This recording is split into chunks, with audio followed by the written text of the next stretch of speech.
Plus, what would you give to save your spouse's life? This woman is willing to give her kidney, or rather trade it. And it's the last thing Californians need, another fire, but they're getting it and they're getting out. Hello, everyone. I'm Kira Phillips, live in New York. And I'm Don Lemon, live here at the CNN World Headquarters in Atlanta. You are in the CNN Newsroom.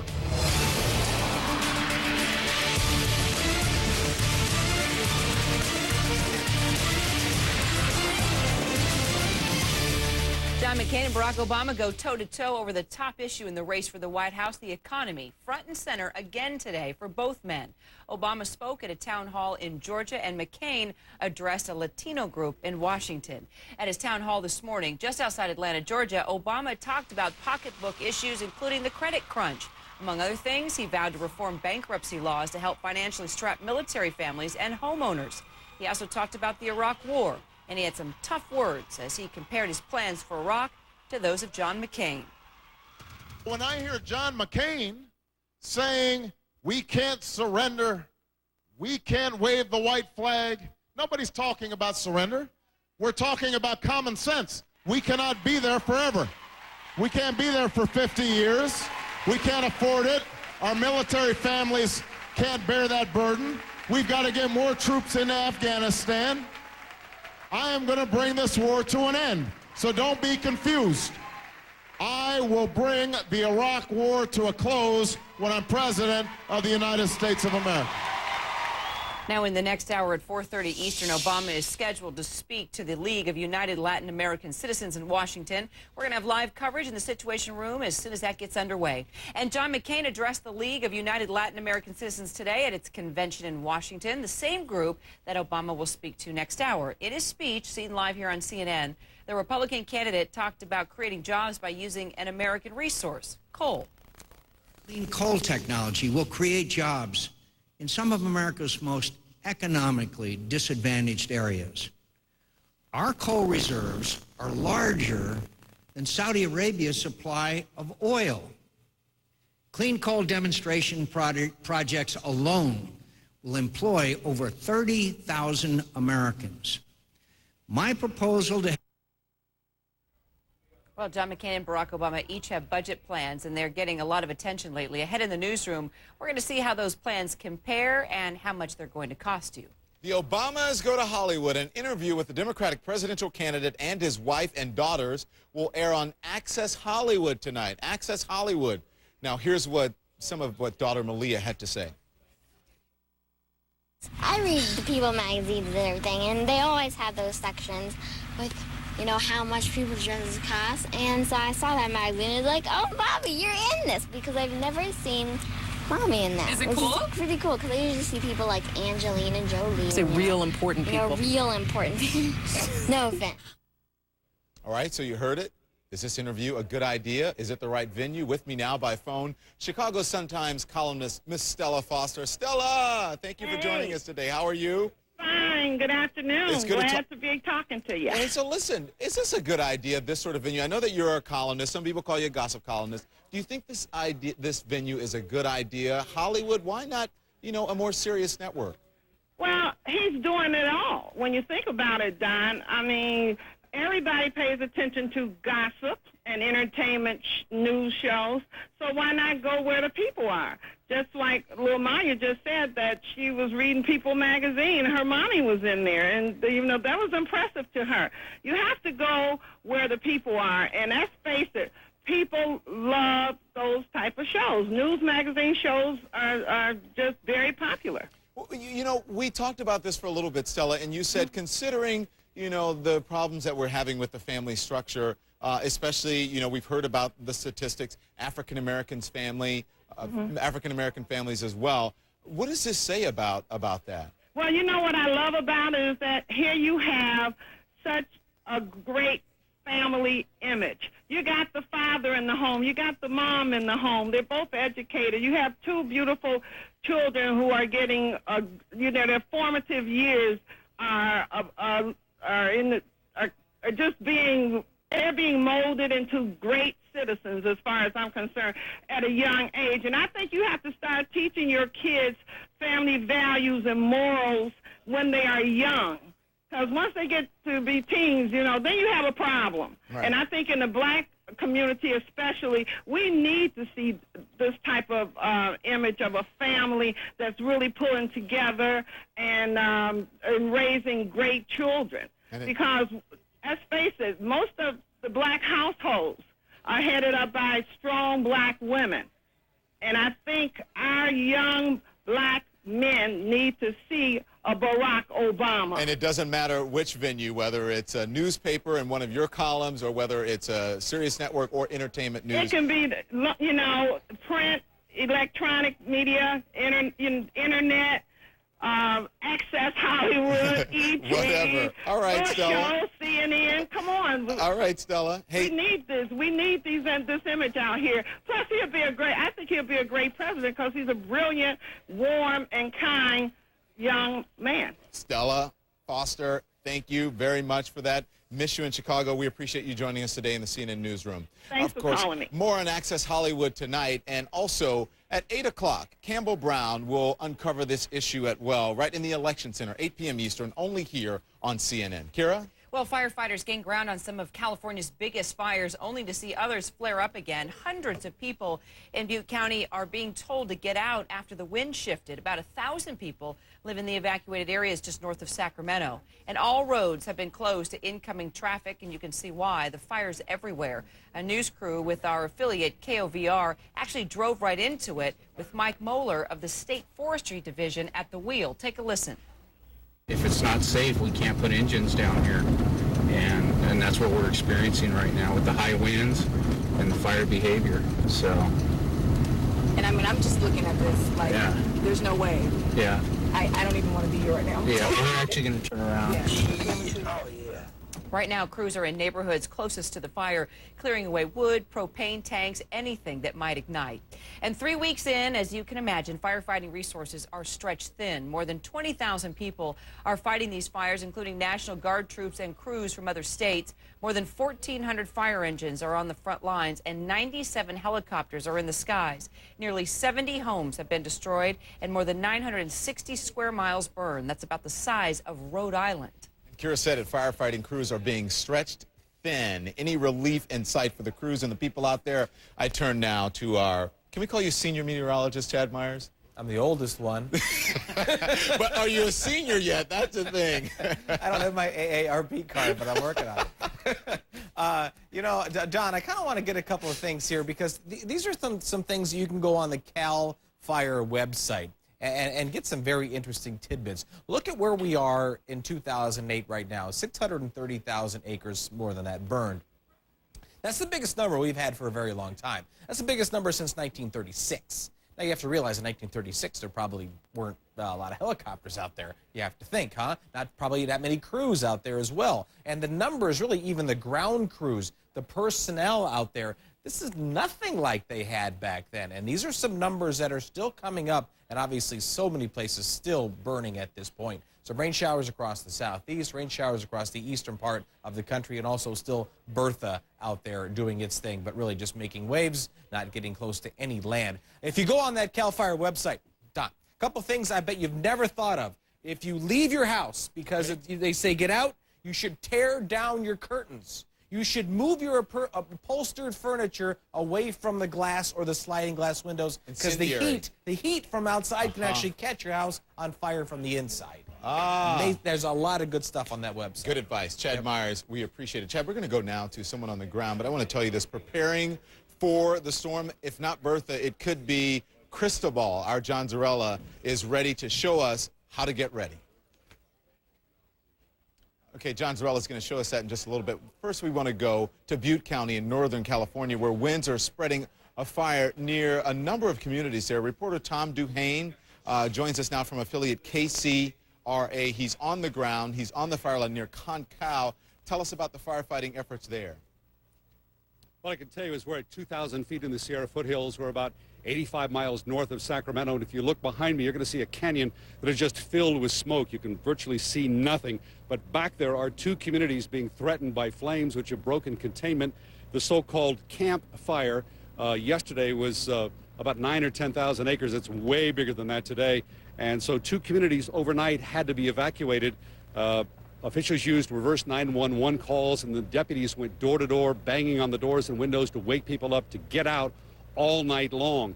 Some of the people, by the way, were told refused to leave. They've actually locked themselves in their homes, putting themselves and apparently firefighters who may try to save them at great risk. So we have about 2,000 people evacuated here. They've gone about 20 miles to a high school in Oroville, California. So far, firefighters have been unable to save 5 homes. They burned this morning. And this fire is also spreading to another nearby town called Paradise. So evacuations have been ordered for the east side of Paradise as well. Unfortunately, it is so extremely dry here in California.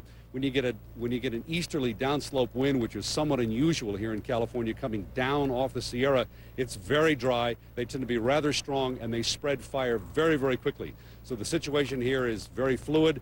People have evacuated firefighters, and as you know, equipment here in California is strained to the limit. So a lot of the local cities have fire strike crews up here from all around the Sacramento Valley trying to help out. Very interesting, Tom. And I think one of the more interesting points you said that they're going door to door and people are refusing. Folks just don't understand that when you have a fire coming your way. Yeah, some people apparently believe they have so much faith in the fire service that they're going to be saved, that their homes will be saved, or that if they leave, they'll never see them again. Of course, what's much more important are their lives. And for the firefighters, they have 3 priorities, and that is lives, property, and environment, and lives come first. Thank you very much for your reporting. We appreciate it. Kira?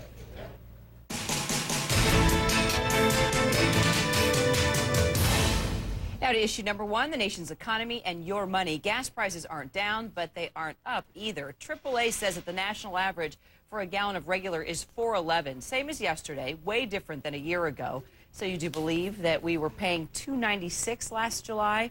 All right, let's check out what the markets are doing right now. The Dow Industrials up 117 points. That's good news. It's been gaining. And in about 10 minutes, a market update from our Susan Lesovich down at the New York Stock Exchange. Now, our nation's oil addiction made him filthy rich, but even this Texan thinks it's time for an intervention. Billionaire oilman T-Bone Pickens has unveiled an eco-friendly energy plan, a key component, investing in renewable resources like wind power. If I can get the wind replace the natural gas, then the natural gas will, I can put it in transportation fuel, and there are 8 million vehicles in the world today that are on natural gas. And you could put it right in the transportation fuel and reduce our imports by 38%. And that would reduce the $700 billion by $300 billion.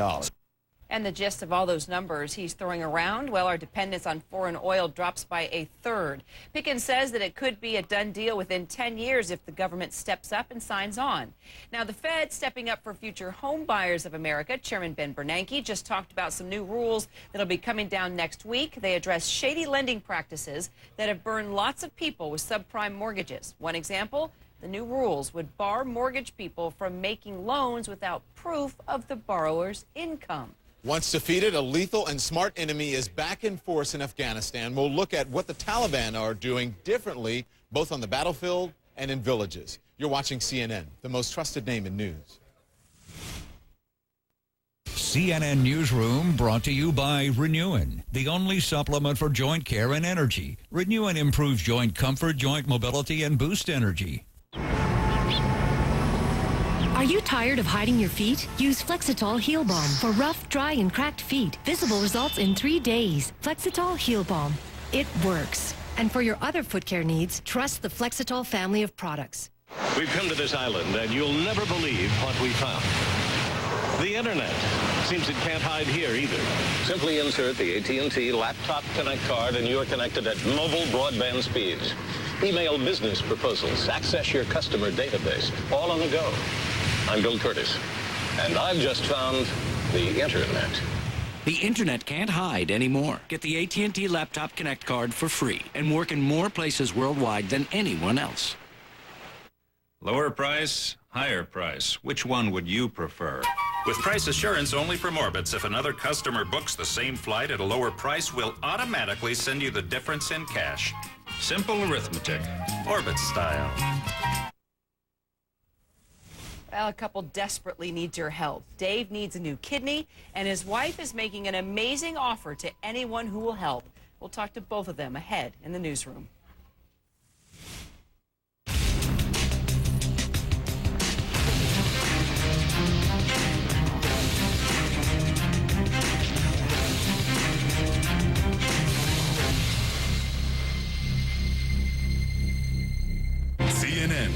O'Brien, a year-long investigation across America. A story that unites, divides, and affects every American. See what it means today to be Black in America. July 23rd and 24th on CNN. If you have difficulty getting in and out of the tub, you don't have to worry anymore. Premier Bathrooms brings freedom and safety to your life.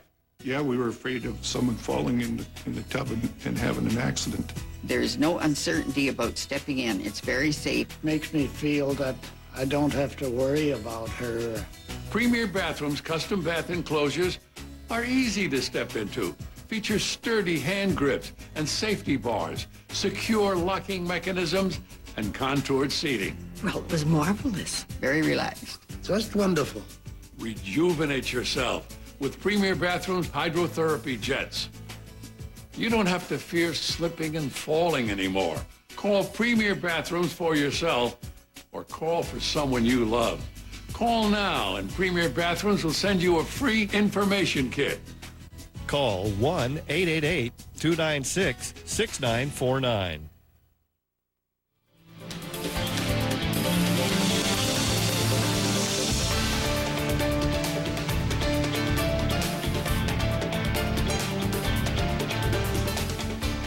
Well, you know, Capitol Hill isn't the only place where a battle is raging over when to withdraw U.S. troops from Iraq.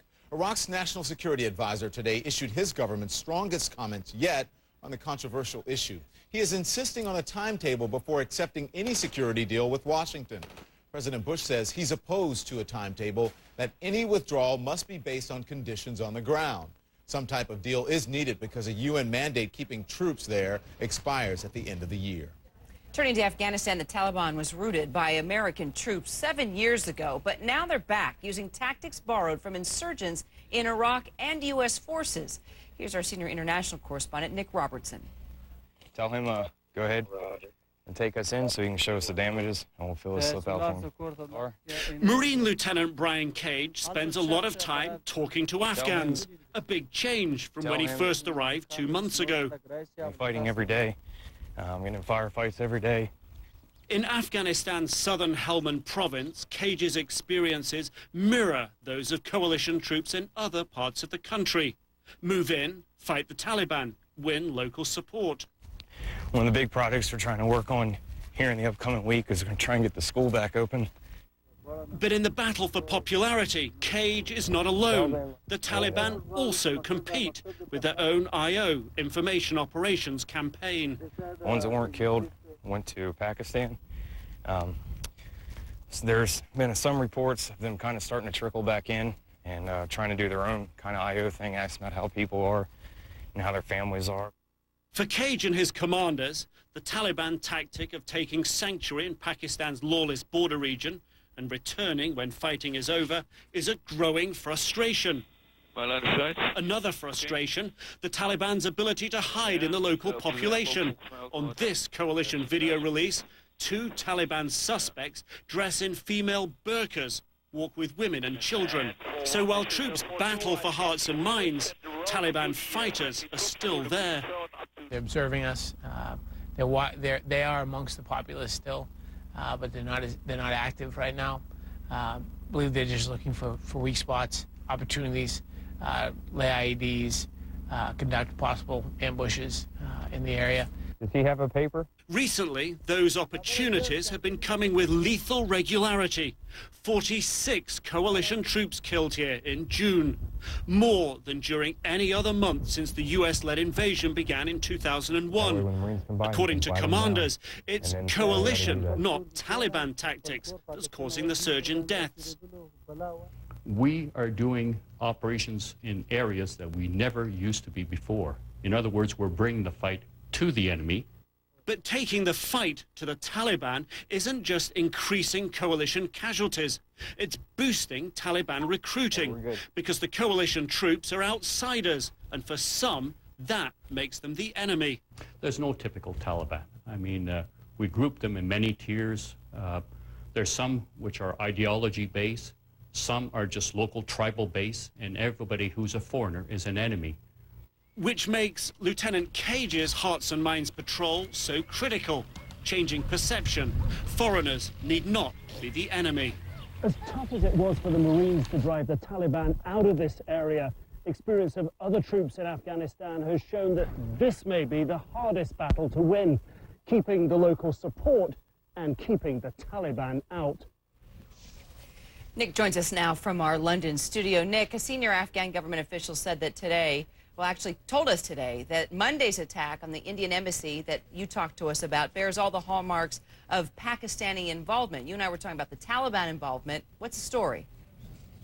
Well, the story is that Afghan officials have long said that most of their problems come from the Pakistan side of the border. They say that Pakistan, either at a government level or at a sort of quasi-government level, retired military officials, retired security officials support the Taliban, and that seems to be the root of this evidence. Now, specifically what the evidence is, the Afghan government isn't saying, but this really raises the stakes. They're saying here, Pakistan, and this is a country that President Hamid Karzai threatened to invade just a few months ago, is taking a direct role about targeting the Indian embassy and Afghan civilians. It's really raising the stakes by saying this. It's becoming a very, very dangerous political game that's playing out there right now. Well, and the talk is that Pakistan is the problem here, and that's where the terrorism continues to flourish and affect all these outer-lying countries. And so you've got this delicate dance that Pervez Musharraf is doing with President George Bush. And, you know, what are U.S. troops, what are they supposed to do? I mean, the mission is to fight terrorism, yet they can't go into Pakistan. The U.S. supports Pakistan military. Then there's this political issue. I mean, what do you do? And this really is the most pressing problem for U.S. officials in the region. When I was in Kabul a couple of weeks ago, I was talking to embassy officials there.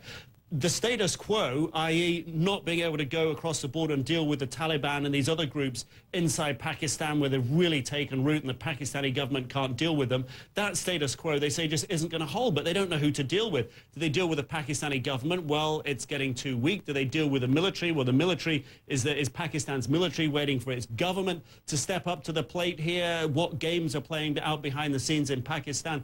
It's a big, big frustration, and it cannot carry on. But this is the big pressing problem. What do you do about it? Pakistan's a sovereign country. The United States can't just cross the border. The troops aren't allowed to go in and take a direct role, although there are specific strikes against specific targets. But the Pakistani government at the same time is too weak, and it's proven that in offensives that have failed over the past few weeks. Too weak to deal with the rebels and the Taliban in that border area. So this is a long, ongoing headache right now, and no one appears to have an answer. Yeah, you talk about the games being played. Let's just hope the Taliban doesn't continue to win out. Nick Robertson, thanks. So if they gave awards for the latest, 10 airline flights would be the greatest. The Tardy Bunch coming up. The world knew them as, but they called them Dad. They are the daughters of legacy. Their first conversations together. CNN Saturday and Sunday night, 8. Inspiration. It can be elusive. Seems the harder you look for it, the farther it flees. You see, the truth is, you can't find inspiration in a place. But a place can very well help you find it within yourself. Your journey begins at visitben.com. Hey, how was everybody's first day in Gotham City? Some joker just blew up the minivan. With a rocket launcher. Dad, what's fear toxin?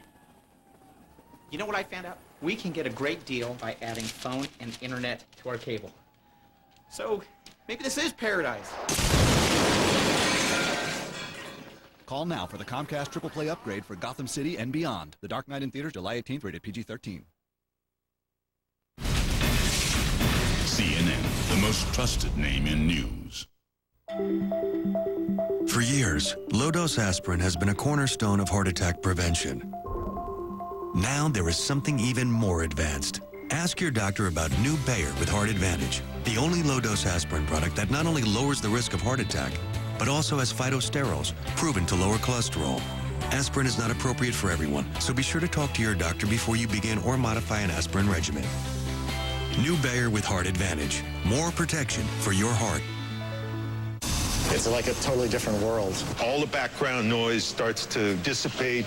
I don't know how we traveled all that time without them. Experience the Bose Quiet Comfort acoustic noise canceling headphones. They deliver an unmatched combination of highly acclaimed noise reduction, audio performance, and comfortable fit. I do study with them on and use it to listen to music on my computer. Enjoy your music with the lifelike audio performance you'd expect from Bose, the most respected name in sound. I have a CD player actually on my desk or the MP3 player. These light and comfortable headphones electronically identify and reduce noise while faithfully preserving the music. They're so light, I don't even know that they're there. The first couple of times I would put them on and I flip the switch back and forth to hear the difference. It puts you in your own little space. It's really great. It's phenomenal sound. I mean, it's hard to describe. Use our 30-day risk-free trial. Ask about making 12 easy payments with no interest charges from Bose. Order now and receive free shipping. Call today and leave the noise behind. CNN Tonight at 7 after the Situation Room. The nation's salmonella outbreak. Tomatoes may not be the only culprit. Lou has a special report. Then at 8. They went home on break and got an earful. Will voter anger compel lawmakers to do something about the economy and high gas prices? Campbell Brown takes a look. Tonight, only on CNN.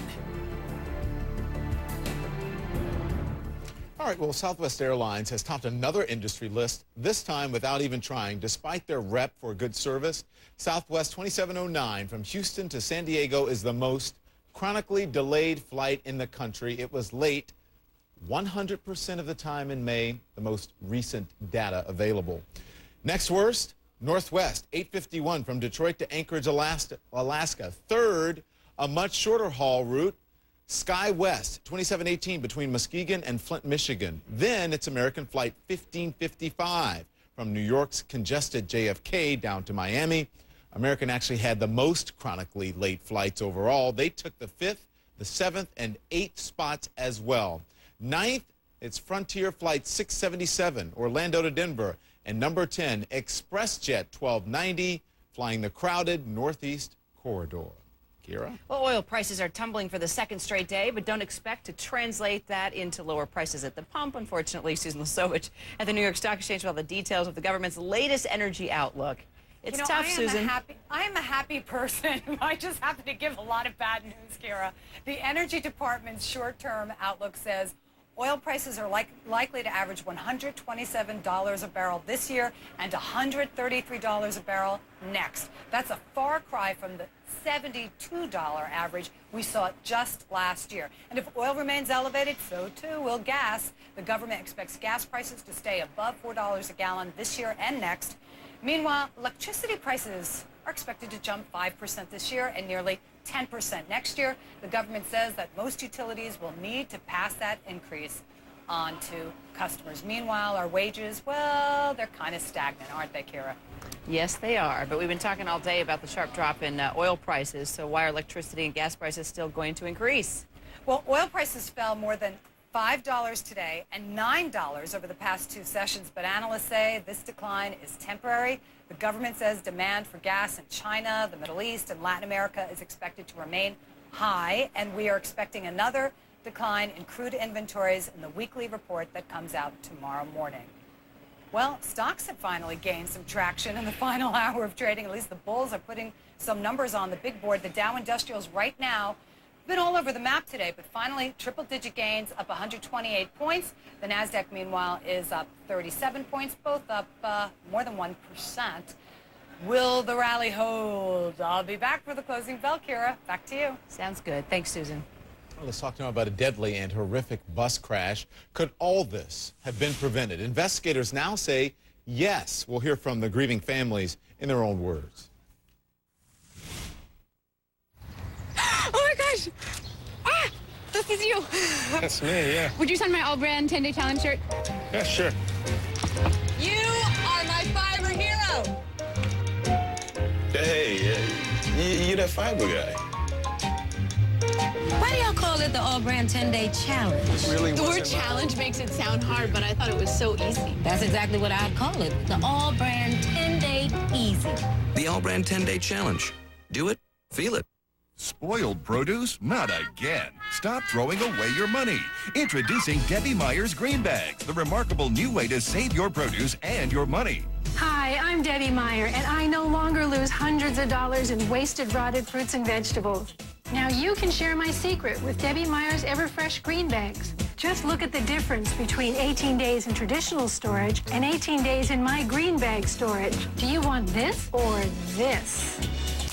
These strawberries were bought at the same time. Just look at the difference. Look at iceberg lettuce after just 8 days. Watch as these bananas age. Look at the difference. The bunch in my green bag is still fresh after 9 days. Air is not the enemy. It's the ethylene gas that's naturally given off by produce, which causes them to spoil. Old containers and bags trap the gas inside, actually speeding up rotting.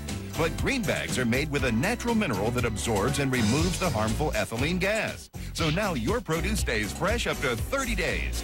Over 40 million green bags have already been sold.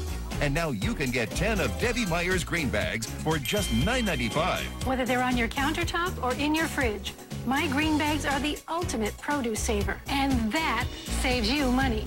Look at this broccoli after 21 days. Peppers after 16 days. Here are baby carrots after 26 days. You'll get 5 medium and 5 large bags for just $9.95. They're reusable up to 10 times each, and they're guaranteed to pay for themselves in just one trip to the grocery store.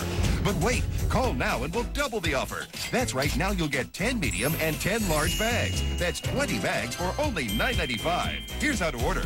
Have your credit card ready and call 1-800-290-6724 now for Debbie Meyer's amazing green bags. No more spoiled fruits and vegetables. They'll keep your produce fresh up to 30 days. You'll get 10 medium and 10 large bags. That's over 200 uses for just $9.95. Call now. Closed captioning hours provided by Steak 'n Burger, new in your grocer's freezer. Okay, ma'am, which one stole your appetite? The original flavor fell on the left. No, it was the onion. Or was it the cheese? Be on the lookout for these appetite-stealing steak and burgers in 3 delicious flavors. Every American is an independent thinker. Get the facts from the only news channel to give you all sides. Get the facts. Demand the truth. We do. You do too. Declare your independence. Only CNN equals politics.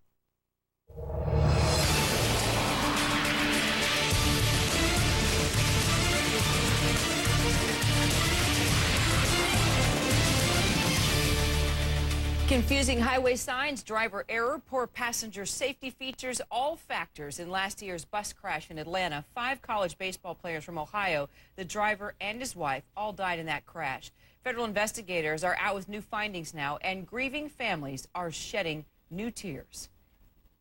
From my perspective, and I think from our perspective, I believe I speak for all of us in that regard, is that the apathy has gone on too long. These recommendations were made 40 years ago, and specifically in 1999, had any of those recommendations been implemented that the NTSB required or certainly wanted legislated at that time, our sons would be alive today. That's not a wish, that's not a fantasy, that's a fact. After assessing the events of this accident, the team members identified the following safety issues: inadequate HOV traffic control devices, the lack of motor coach occupant protection, and the lack of event data recorders on motor coaches. These lives that were lost absolutely was preventable. That's the most frustrating piece for any of the family members, is that this was preventable. Not the accident. Accidents will occur. HOV lanes can be corrected. My son cannot be brought back.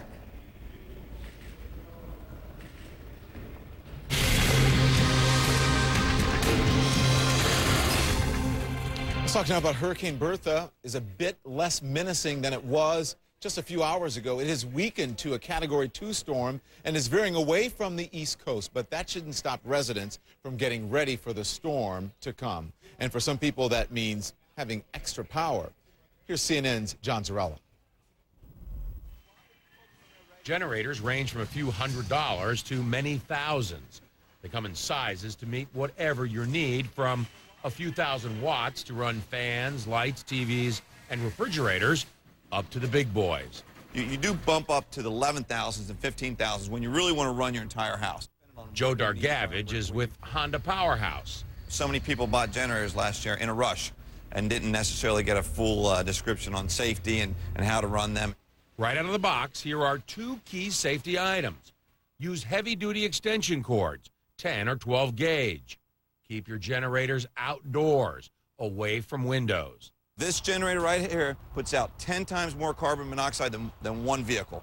The first thing you want to do is always going to make sure that you have plenty of fuel, okay, and that the fuel is good and new. Then you're also going to check your oil level. We talked about always having plenty of oil on hand. So check your oil level, and you want to check your oil level about every day and a half when you're running this thing as well. All you're going to have to do on this model is you pull the choke out, you electric start, you turn the switch, and it starts right up. Only now, after you have started the generator, do you plug in your extension cords. You start with your largest amount of power first and let it get up to speed. If you're going to start with the refrigerator, you would plug in the cord that's running your refrigerator and let the generator, you're going to feel the load on the generator and let it even itself out before you plug in your next cord for your lights or your fans and so on. So you don't try to power more than your generator can handle. It should come with a reference guide to tell you how many watts each appliance needs to start it and run it. Generators may not provide all the comforts of home, but they sure beat living in the dark. Now, you got to make sure that you get the heavy-duty extension cords, 10, 12 gauge, because anything more like a 16 gauge, it's really not enough, and they can catch fire. They're not heavy enough. And, you know, one of the things, Don, that we found out while covering Hurricane Wilma and living through Hurricane Wilma down here a couple years ago is I ran out of oil. I knew I had plenty of gasoline, but I didn't have enough oil, and so a lot of people make that mistake. So make sure you have plenty of oil, too, for those generators. And a really good idea, carbon monoxide detector, because we know every time there's a hurricane, many people end up dying, not from the storm, but in the aftermath because of carbon monoxide, because they put that generator too close to the house. So things to be mindful of. And we got a basket of goodies. We're ready to go with that as well. So we're ready for the hurricanes. If we get them, hopefully we don't. Don? All right, John Zarrell, and I see folks are preparing behind you as well. Appreciate your advice, sir. Yep. Thank you very much. All right, the latest information now on Bertha. Mr. Chad Myers joining me now in the CNN Weather Center. Okay, upgraded, downgraded, concern, Lost its eye. Okay. Probably losing its identity. Getting into some colder water. Identity. Yeah. Probably getting into some colder water now because it is traveling to the north. It is traveling so far to the north that, in fact, it's actually probably going to miss Bermuda completely, even though it's still on the map. There's Bermuda, and there's the cone. It has moved to the east of the cone there. The cone has moved to the east. The whole thing now is just going to kind of be in a weakening stage. It was a pretty big storm for a while. Then this 90, then 80, then 70, then probably dashed down to a tropical storm itself. This thing is not going to turn left. It's coming around a big tropical ridge. We're okay with this thing. I think we're going to be just fine. One more thing about these generators, and I'm getting this from my engineering school background. If you plug this thing into your house and try to run the whole house, you have to have the breakers shut off. Otherwise, you're going to electrocute somebody who's trying to get your power back on.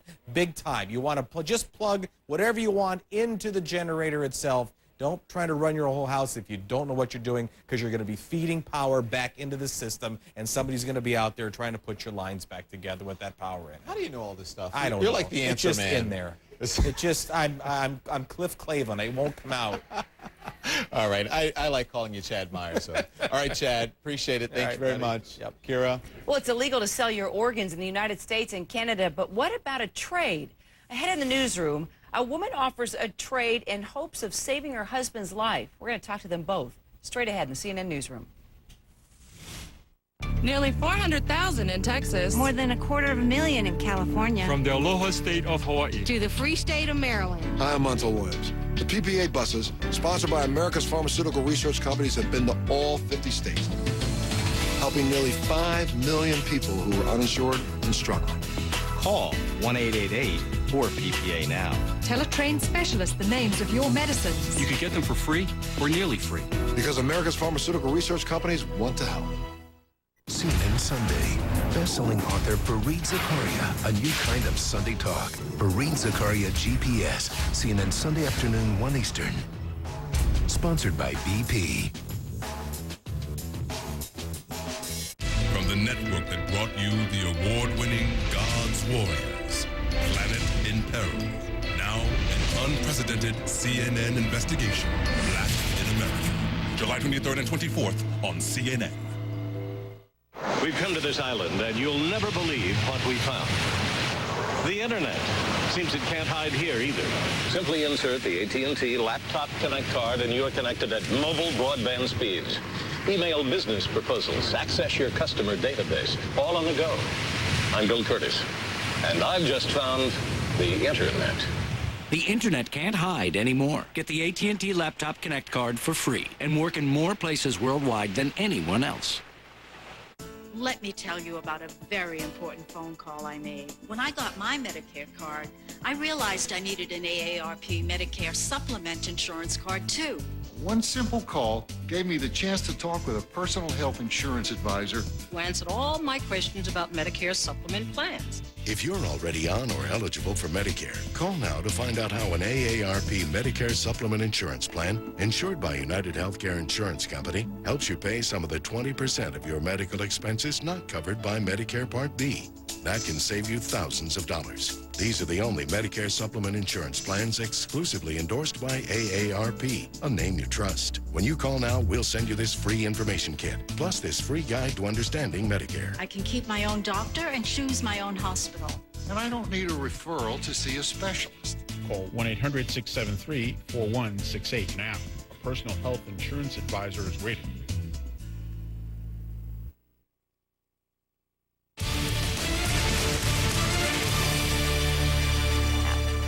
Well, right now in the United States, about 95,000 people are on a waiting list to get a life-saving organ. And right now in Canada, more than 4,000 people are awaiting a kidney transplant. Dave Wilson of Abbotsford, British Columbia, is one of those individuals who is waiting patiently. The 70-year-old father and grandfather could be waiting for a new kidney for years. So his wife, Lois, went online to make an offer that got our attention. She placed an ad on Craigslist which reads in part, "My husband needs a kidney from a B-negative living donor. I have a A-negative kidney, which I'm willing to trade. This is a matter of life and death, and it's not a joke." Lois Wilson joins me live from Vancouver, and her husband Dave joins me on the phone from Abbotsford. Dave was not able to make the trip to the studio with Lois because of his physical condition, but at least we have you both. Hi, guys. Hello. Hi. Well, Lois, I want to start with you. We just read what you put on Craigslist. I mean, why did you do this? What gave you the idea? We had some friends visiting us from Nashville, Tennessee, and when we hadn't seen them for 17 years or more. And so when he saw my husband, he said to me, "This is a different man. We need to get this boy a kidney." And he's been racking his brains. He does these things. His name is Blake Emmons, and he helps people. But so it was his idea to go on Craigslist. Now, I don't know anything about Craigslist, really, so he sat down with me and helped me write the ad, and we wanted it to get people's attention. That's what it did, obviously. Yes, it did. And what kind of response have you received so far? Well, I can't believe the response. We've had, it's been a week. I'm still getting calls, and we've had about 17 calls so far, people offering to donate their kidneys. And so is there a taker? Is there a right match? Can you go forward with this? Well, we actually we were part of the pairing program that they have here in British Columbia that was just getting started. It's a pilot program, and their database is quite small as yet, and we belong to that. And so I was originally willing to give my kidney to my husband, but I was the wrong blood match. So we decided that we would go ahead and try out this pairs program, which has been very slow. Now, apparently, because of this whole thing, there may be a couple out there, we were told, and so some testing has been started to see if I can donate and if my husband can be a recipient. Wow, so you have a plan A and a plan B. So Dave, what do you think of your amazing wife here and what she's done? Well, you know, I really appreciate Lois's generosity and her concern. You know, giving a live organ is probably the ultimate precious gift a person can give to your partner. And I really thank her kindly for her willingness to donate on my behalf. This whole thing was a bit of a surprise to me. I didn't realize that it was on Craigslist until the last minute. Yeah, I didn't tell him. Why did you I didn't want to get his hopes up, so I waited, and then of course we started getting calls from the media, so I had to tell him. So, Dave, did you just give her a big hug and kiss, or were you speechless? I mean, how did you react? Well, I think I still owe her one. I think he was in shock, actually. Well, I love that after 38 years of marriage, you still want to give her lots of kisses. I think that's a beautiful thing right there. Dave, what do you go through on a daily basis? I mean, give us a reality check on is it getting worse, your condition? I mean, you couldn't even drive to the studio. No. What happened when you're on dialysis? It's 3 days a week, and it's 4 hours a day. And those days you're really tired and really weak when you get off dialysis. Even though your blood is a lot cleaner and they take a lot of fluid out, you're still really tired for the rest of that day. So that leaves you one day in between dialysis that you have a little bit more energy, but not very much. And my kidneys are getting worse, but the dialysis compensates for that. But the problem with me, I think, was chronic fatigue syndrome, which I had before kidney disease. In fact, I think it might have been connected with my kidney disease, now that I think about it. So, yeah, fatigue is the main problem. Now, I know through all these decades, you guys have shared so many things together, from old cars to athletics to trips to grandkids. I mean, you guys have just had an absolutely amazing marriage. I mean, what keeps you going, Dave? Is it just believing that something's going to happen? Is it looking at Lois and just watching what she's doing? I mean, what's motivating you? Well, actually, right now I'm kind of treading water. Just going on dialysis keeps you alive, but it doesn't give you a lot of extra energy, which is what I'm missing. So I'm hoping with the new kidney, of course, I'll get some of the energy back, and we can get it back into the things that we used to do. There's no quality of life. The dialysis keeps him alive, but there's no quality to that life. Previously, my husband just had a real zest for life. Life is a gift, and he wanted to get everything out of it that he could. So he has been extremely active in all kinds of sports, rugby, flying parachutes behind boats, flying kites behind boats, motorcycle racing, skiing, golfing, you name it, he's done it. And we would still like to do some of those things that, especially golfing. When you get older, you quit jumping out of parachutes. But there are people out there. I just, last week, you had an article about an 83-year-old man that jumped out of an airplane on his birthday. And we have a friend who's 80 and plays hockey 3 times a week and snow skis all the time during the winter. So we may not have a lot of years left, but we'd sure like some quality to them. Well, I'll tell you what, we'll be crossing our fingers and saying prayers that you make it to that 39th year. Thank Lois, you, Kara. You're an amazing woman. Dave, you stay strong. We appreciate you both. We'll follow up on the situation. Good. Thanks, Dave. Yeah, thank you. Presidential politics. The economy needs a fix. Both candidates say they'll deliver. We'll check out their plans. A bad day is when your blood sugar is 30 or 60, when you're ready to go running 5 miles. Oh, it takes a lot of discipline. You can't wish away a hill or a mountain. You can't wish away your diabetes. You have to be ready for whatever life throws at you that morning. Using a blood glucose meter helps me course correct in the middle of a run. The Contour meter from Bayer. No coding technology means no coding errors and more confident choices. My meter is a running partner. I'm Joanna Gary, completing a marathon. Now that's my simple win. Okay, let's do it. Stand by, Wolf. Stand by, everyone. Come to me. Here's my thing. Cue. Music. Hold. Straight to you, Wolf. Hold you there on track. Go. Attention, Soccer Nation. It's time to order MLS Direct Kick now. Get up to 115 regular season matches from across the country, plus select playoff games, too.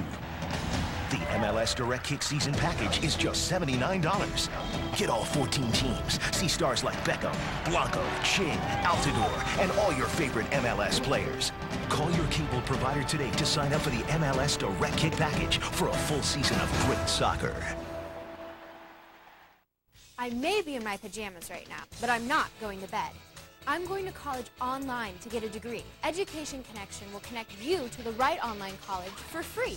And log on now, and Education Connection will send you their free success kit stuffed with information on online schools, scholarships, even degrees that take the least amount of time. This is a $100 value, and it's yours, free. Log on now to 55edconnect.com. That's 55edconnect.com. After years of trying to interact with your TV, Get him! No! What are you thinking? it's time your TV responded. With Searchlight, it can. For information on just about anything, select Searchlight from your on-demand menu. Yes! Thank you!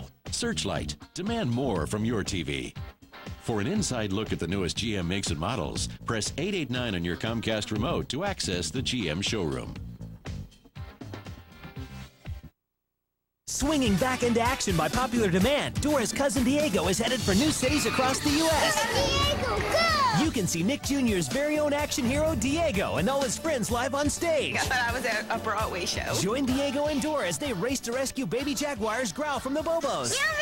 Go Diego, Go Live is presented by State Farm. Go Diego, Go Live at the Rose Garden, July 12th and 13th. Tickets are on sale now at ComcastTix.com.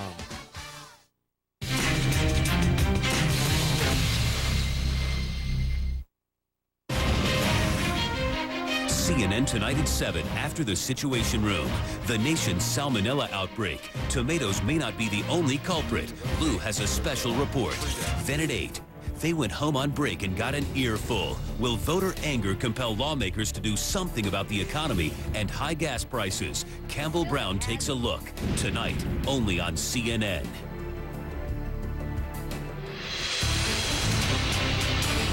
Adding up the numbers, the Barack Obama and John McCain budget plans are getting more attention as Election Day draws closer. But after all of the promises, are their plans really feasible? Some analysts tell the Los Angeles Times they don't think Obama's proposals for new federal programs will add up. And among other things, the Democratic candidate has said that he would strengthen the nation's bridges and dams. Price tag, $6 billion a year. He wants to help make men better fathers. Apparently, the cost, $50 million a year.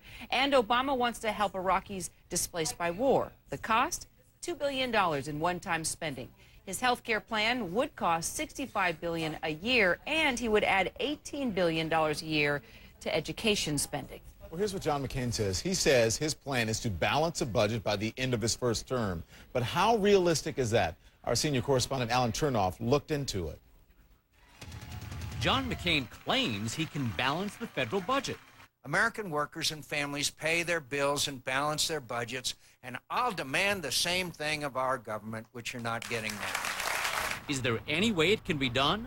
The nonpartisan Congressional Budget Office says yes, even predicting a surplus by fiscal year 2012 under current law. How? Because the Bush tax cuts are scheduled to expire in 2010. And the alternative minimum tax, introduced in the 70s to ensure the wealthy pay income tax, is due to affect more middle-income households. But that is not what John McCain has in mind. American families need tax relief, and I, not my opponent, will deliver it. McCain pledges to extend the Bush tax cuts and protect millions of Americans from paying the alternative minimum tax. Those promises, some experts say, would dramatically increase the budget deficit. The chance that he would really balance the budget by the end of his first 4 years, near zero. On the spending side, John McCain says he won't back down in Iraq or Afghanistan. But the wars are costly, budgeted at $188 billion this coming fiscal year. To the extent that it becomes possible to draw troop levels down in Iraq, there's going to be a tremendous demand not to bring them home, set them down and not use them, but to swing them, or at least some significant fraction of them, to Afghanistan. Even if U.S. troops in Iraq were cut by 80%, the Urban Brookings Tax Center says McCain would still face a deficit of nearly $450 billion. To balance the budget, McCain would have to make cuts as severe as chopping Social Security by 50% or slashing Medicare by 70%. And that is not happening. One more note, McCain says he needs reasonable economic growth in order to balance the budget. Given the fact that the economy here in the U.S. is quite lousy right now, it's reasonable to assume that economic growth, when the next president takes office, will be subpar, which means less tax revenue, not more. Alan Chernoff, CNN, New York. All right, Alan. Journalists from across the U.S. converged on Denver today, getting their first official look at the arena that will host the Democratic National Convention late next month. Construction is already underway in the Pepsi Center to make it convention ready. The final event will take place at the Denver Broncos Stadium, which would seat 75,000 people for Barack Obama's nomination acceptance speech. Well, the closing bell and a wrap of all the action on Wall Street straight ahead. All of of America will get a good picture of what it's like to be black in this country. It amazes me as how far I've come from the old neighborhood. We need to tell the whole range of our stories. Black in America, July 23rd and 24th, 9 p.m. Eastern on CNN. Closed captioning hours provided by Lennox. Innovation never felt so good.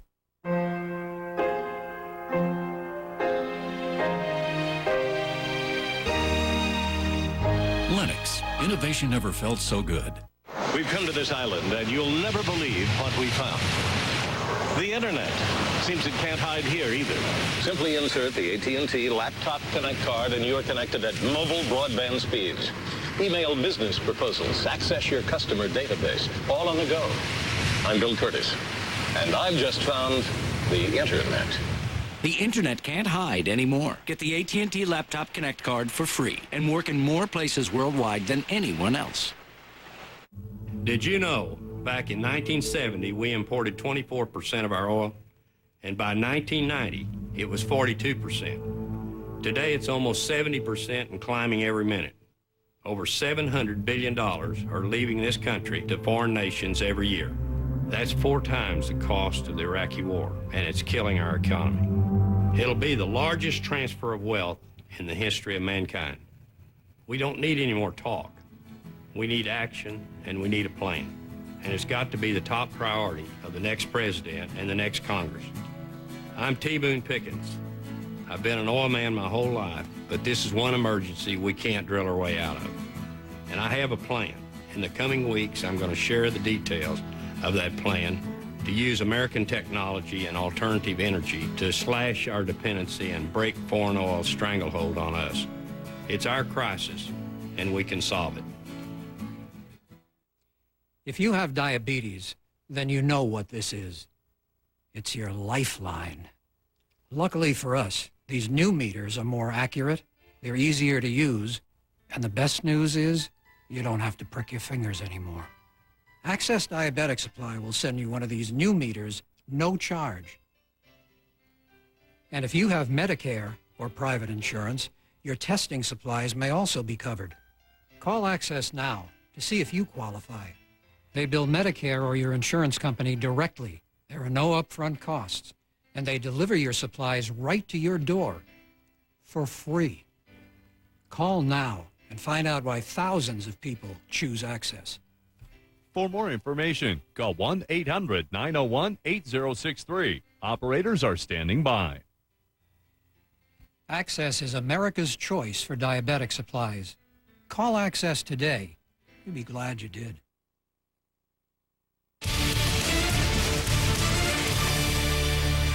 Well, petty crime is not something that we often report on, especially not shoplifting. But the surveillance video of a suspected shoplifter right here, confronted by Walmart security in Bezetta, Ohio, would make any parent wince. Look at this. The man keeps hold on the toddler even as he falls to the floor. Police say the 28-year-old Justin Black showed no regard for his child as he tried to flee. Another man who was with Black began fighting with store security. Black was arrested on theft and child endangerment charges. Closing bells about to ring on Wall Street. And our Susan Lasova is standing by with a final look at the trading day. Hey, Susan, I haven't seen you all day. Did you have a good Memorial weekend? Or 4th of July weekend? Yeah, and Memorial weekend as well. I worked. Yeah, same here. Yeah, so, okay, that's all right. You know, we have jobs, and that's one of the stories today. But before that, a story we haven't gotten to today, and that concerns the Pittsburgh Steelers, one of the original NFL teams, up for sale. What's remarkable about this, the same family has owned it for 75 years. The Rooneys, 5 brothers. The eldest wants to stay in the biz. The others, not so sure. Wall Street Journal says the team is worth up to $1.2 billion. Wow. They bought it for, the family bought it for like a couple thousand way back in 1933. And there you see them celebrating the Super Bowl victory just 2 years ago.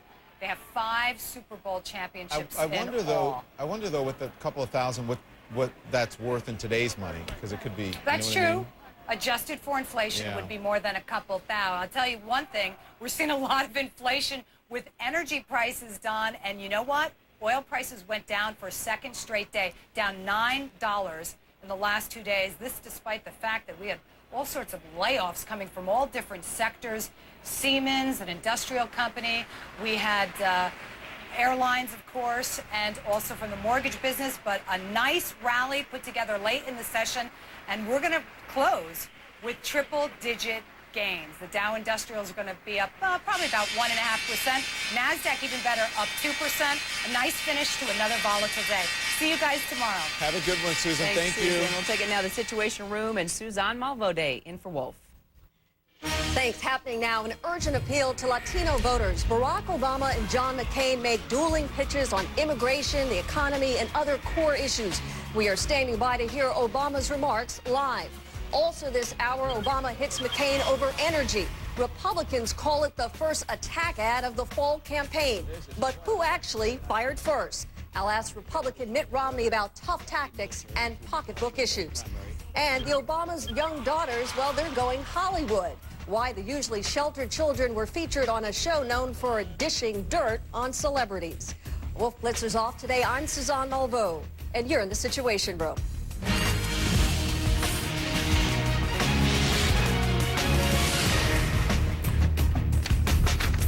We are standing by for Barack Obama's remarks to a top Latino organization just hours after John McCain appeared before the same group.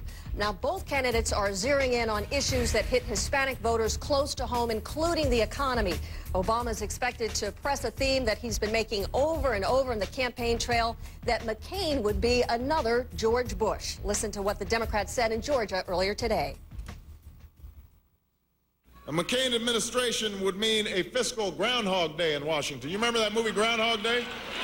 You kept on waking up, and the same thing happened over and over and over again. We don't want the same old thing. We want something new. That's why I'm running for president of the United States of America.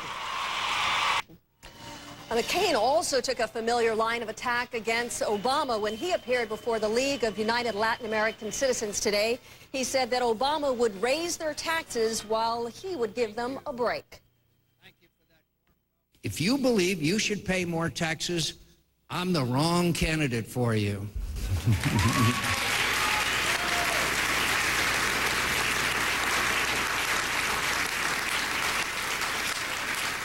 Jobs are the most important thing our economy creates.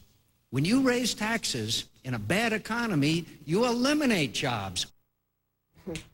Let's bring in our senior political analyst, Bill Schneider. Bill, why is there such a hot contest here for the Latino vote? Obviously very important.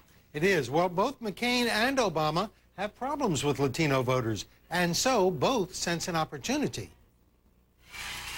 First, Naleo.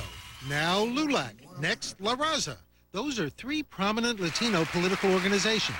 Both John McCain and Barack Obama are speaking to all three. That's clout. How did Latino voters get so much clout? Latinos are 15% of the population, but they were only 8% of the voters in 2004.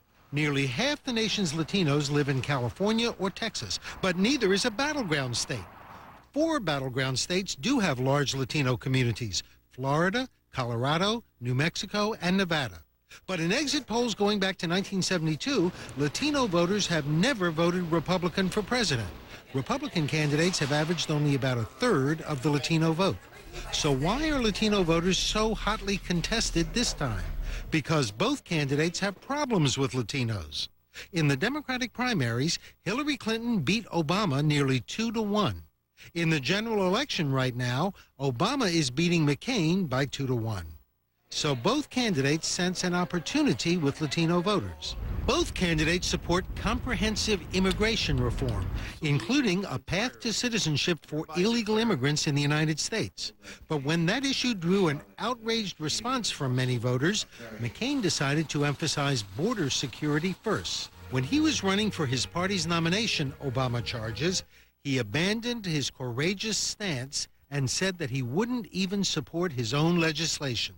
McCain continues to emphasize border security to placate his critics. We must prove to them that we can and will secure our borders first. But now he is renewing his commitment to comprehensive reform. We must not make the mistake of thinking that our responsibility to meet this challenge will end with that accomplishment. Both candidates are using their own personal stories to make a pitch to Latino voters. Obama talks about his father's origins in Africa and declares, quote, America has nothing to fear from our newcomers, unquote. McCain recounted the story of a fellow prisoner of war who was of Mexican descent and noted that many Latinos now serve in Iraq and Afghanistan who are not yet citizens. Suzanne? Thanks, Bill. And I want you to check out the Latino vote by the numbers in the last 3 presidential elections. Bill Clinton got 72% of the Hispanic vote in 1996, a bigger piece of Latino support than any Democrat over the past 20 years. Now, in 2000, Al Gore didn't do quite as well, with Latinos getting 62% support. George W. Bush made some inroads for Republicans, pulling in 35% of the Hispanic vote. Mr. Bush upped that percentage to 44% in 2004, leaving John Kerry with 53% of the Latino vote. And the Obama versus McCain ad war is certainly heating up today. The Democrat is out with a new 30-second spot, and it blasts McCain's energy policy, tries once again to saddle the Republican with President Bush's baggage. Take a listen. On gas prices, John McCain's part of the problem. McCain and Bush support a drilling plan that won't produce a drop of oil for 7 years. McCain will give more tax breaks to big oil. He's voted with Bush 95% of the time. Barack Obama will make energy independence an urgent priority. The Obama commercial is a direct response to a $3 million Republican Party ad buy attacking Obama on energy. Now, the dueling energy ads are running in the same 4 battleground states: Ohio, Pennsylvania, Michigan, and Wisconsin. Let's bring in our own CNN's Jessica Yellen. The McCain camp saw an opportunity, obviously, when they saw this ad. That's right, Suzanne. They're claiming that Barack Obama is the first to go negative, to have the first negative ad up. And they say that that shows that Barack Obama is not your average, not a new kind of politician. He's just your same old typical politician. But that ignores the fact that the RNC came out with its own ad first, and the Obama ad is a direct response to the RNC ad, which is not exactly a love letter to Obama. It really attacks him on his energy policy. Now, the McCain campaign insists since they didn't release that RNC ad, they can't be blamed for it, but the Obama campaign says, well, that's a distinction without a difference. Suzanne? And Jessica, I know that they're trying to link this ad, obviously, the Obama camp with McCain and with Bush. Has the McCain campaign, have they been consistent in trying to label Obama? Have they been as successful? No, you know, Suzanne, we hear from the McCain campaign regularly that Barack Obama, sometimes they say he's a flip-flopper, sometimes they say he's naive, other times they argue that he's not your typical politician as they are today, or that he is, excuse me, your typical politician. The attacks on him keep changing, whereas Obama sticks with one message, and that message is John McCain is a third Bush term. So basically, Obama has hit on a message that they seem to think works. The McCain campaign is still struggling to find one. So is there any kind of risk then that if he puts out this ad, he's put out this ad, they're saying that this is a negative ad, that he kind of undermines this whole idea that he's Mr. Positive? Right. Well, that's A, if you ignore the fact that the RNC went first with its own negative ad, and B, it is on the issues. It's not Barack Obama hitting John McCain as a human being. It's him criticizing his energy policy. And the distinctions there probably don't really, all this debate of who went first doesn't really matter to the voters. Okay, Jessica, thank you so much.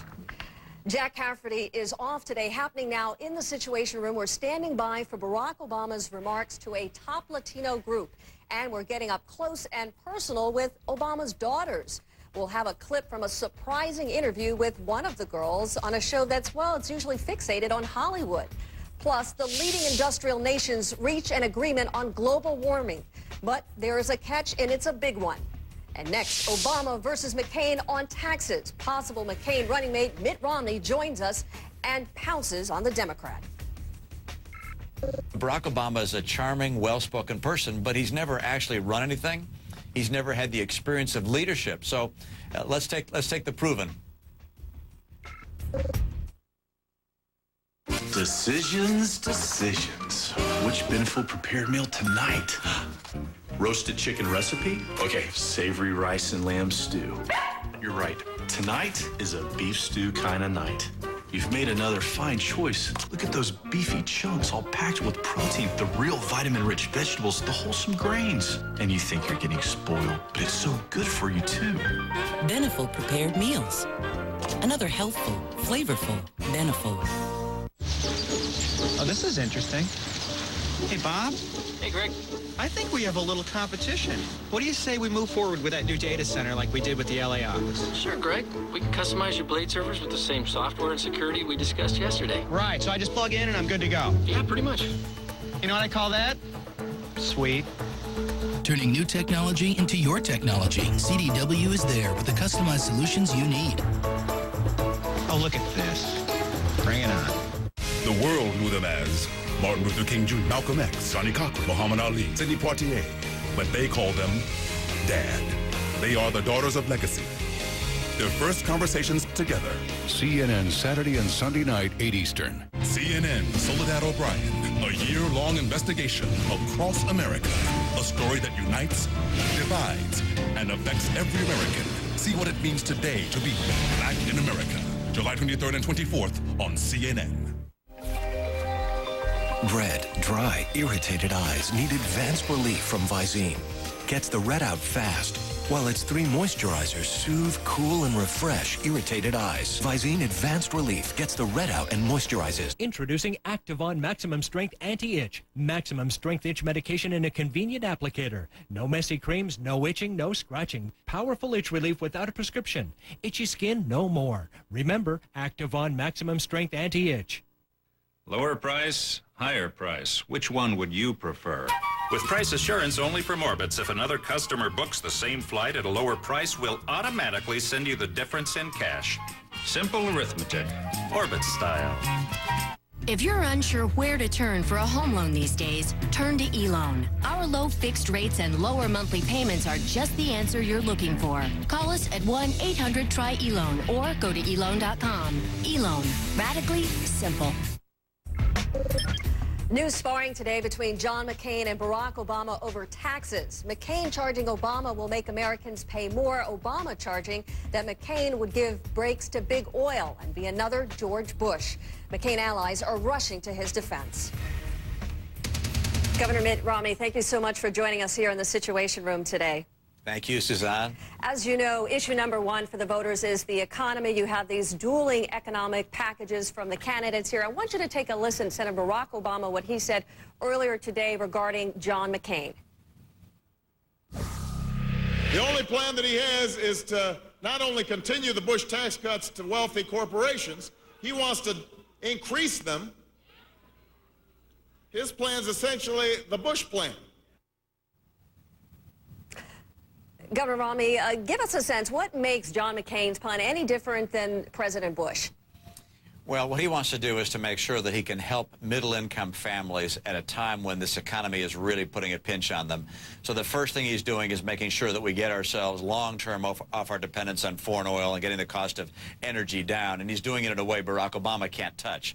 He's going to make sure we do more drilling. We're going to have more nuclear power. We're not going to put a new tax, as Barack Obama wants, on coal and natural gas. So he's going to make sure we become energy independent, and Americans recognize that's critical for our economy long term. Short term, he's going to make sure that we help middle-income folks by reducing taxes for middle-income families, and he's doing that by getting rid of the AMT, which costs the average middle-income family $2,700 a year. That's big help. And then he's going to double the personal exemption for each dependent from $3,500 to $7,000 a year. Well, let's talk about big tax savings for middle-income families. So those are ways he's going to make some pretty bold changes from what we're doing now, and pretty dramatic differences from Barack Obama. Well, let's talk about the similarities here, because obviously he's going to be extending the Bush tax cuts, and the Congressional Budget Office says that extending those tax cuts essentially would add an additional $700 billion over the next 5 years to the deficit. How does he balance the budget and also extend those tax cuts? Well, first of all, the tax cuts should be permanent. We shouldn't be raising taxes now and then. What Barack Obama wants to do, instead of extending the current tax rate, is to raise the tax rate. So John McCain isn't lowering those taxes. Barack Obama wants to raise them. And the answer is that the right way to balance our budget is not by taking more money from the American people, but by reducing unnecessary spending and growing our economy. When you grow the economy and you create more jobs and have higher wages, people are paying more taxes, companies are thriving, paying more taxes, and we balance our budget. It's happened before, it'll happen again, but it'll only happen by keeping taxes down, by getting spending down, and by seeing a stronger economy through growth. One of the promises that John McCain makes is essentially he says that every cent that you save in Iraq would go towards obviously the budget deficit here, but there's no proof here that they're going to be raising or saving any kind of cost when it comes to Iraq. That is a presumption. We just don't know. Well, I think John McCain's made it very clear that it's his objective that by the end of his first term, that our mission in Iraq will be virtually complete. And I think you also recognize, as you look at the success in Iraq to date, that we're on a real track to get that done. The surge that John McCain fought for, authored in many respects, has worked. You're not hearing much about Iraq right now from the Democrats because, you know, after they said the surge would not work, it has worked. You're seeing greater stability there. I'm sorry, Governor, but when do you actually bring those troops home to create the kind of savings that McCain is talking about? Oh, sure. You're not going to keep 140,000 soldiers in Iraq indefinitely. You will see troop withdrawals continue. That's part of the current plan. You're going to see that continue during the McCain years. And you will probably have a force there for some time that's there to maintain stability, much like we do in South Korea and other parts of the world, Bosnia and so forth. But we're not going to have troops in major conflict settings as they are today. One of the assumptions, though, is obviously if he saves costs from Iraq, that somehow Afghanistan, how do we know that that's not going to be even more expensive, that it's not going to offset an increase there? Clearly, President Bush says more troops are necessary there, and things are not necessarily going well. Well, our presence in Afghanistan, of course, is very small relative to that in Iraq, and we do have the support as well as the armed support of the NATO allies in Afghanistan. This should not be a burden which the United States alone carries. But, of course, you recognize in John McCain, you have an individual who understands what it takes to keep America safe. And our first responsibility is to keep America safe and to make sure that we are not only safe, but that we're free and prosperous. John McCain has the skill and the experience to do those things. You know, Barack Obama is a charming, well-spoken person, but he's never actually run anything. He's never had the experience of leadership. So let's take the proven. Let's move on to another subject, if I may. Here, don't ask, don't tell. The policy, those in the military in recruitment not being asked if they're gay serving. That is something that today, 52 retired general and admirals sending a letter to Congress, essentially saying it is time to repeal this policy. That it does not work. It does not serve our country well. Is it time for John McCain to call for repealing the don't ask, don't tell policy?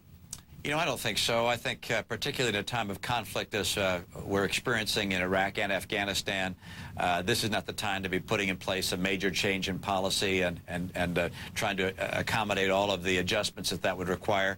That's something which clearly we'll learn from the military and the people who are responsible for managing our troops down the road, but certainly now is not the time to make a change of that nature.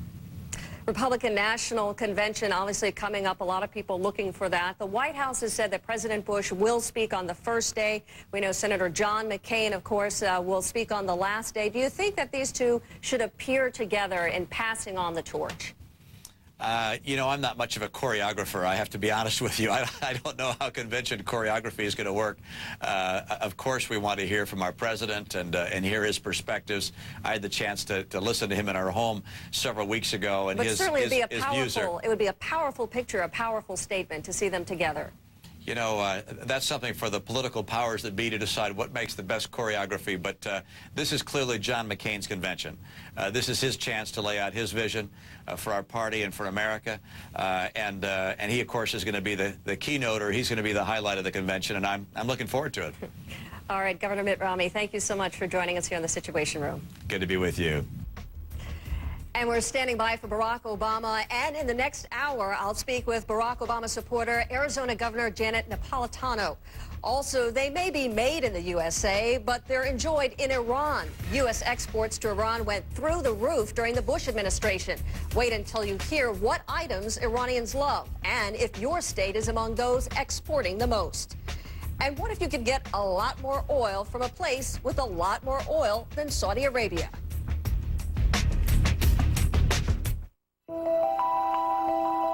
Space is infinite, but it's my job to shrink it.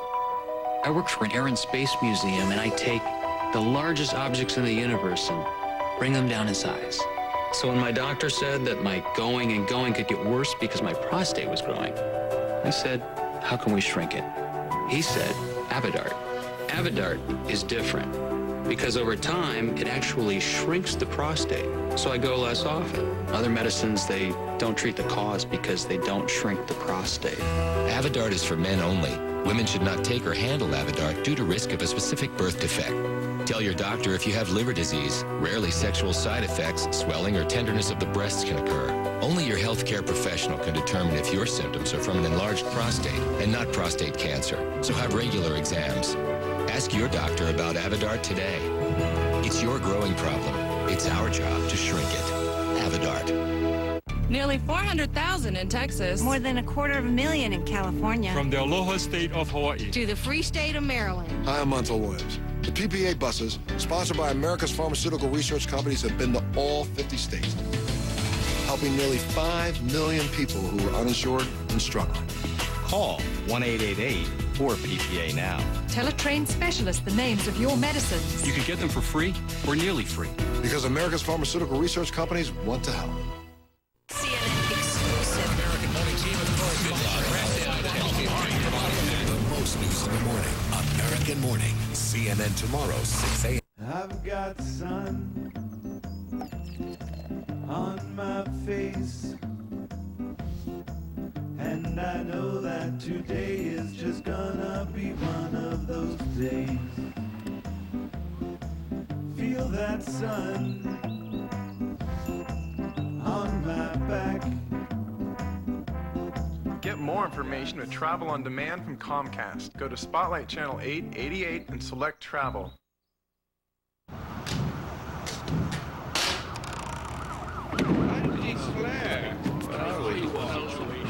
Is this Philadelphia?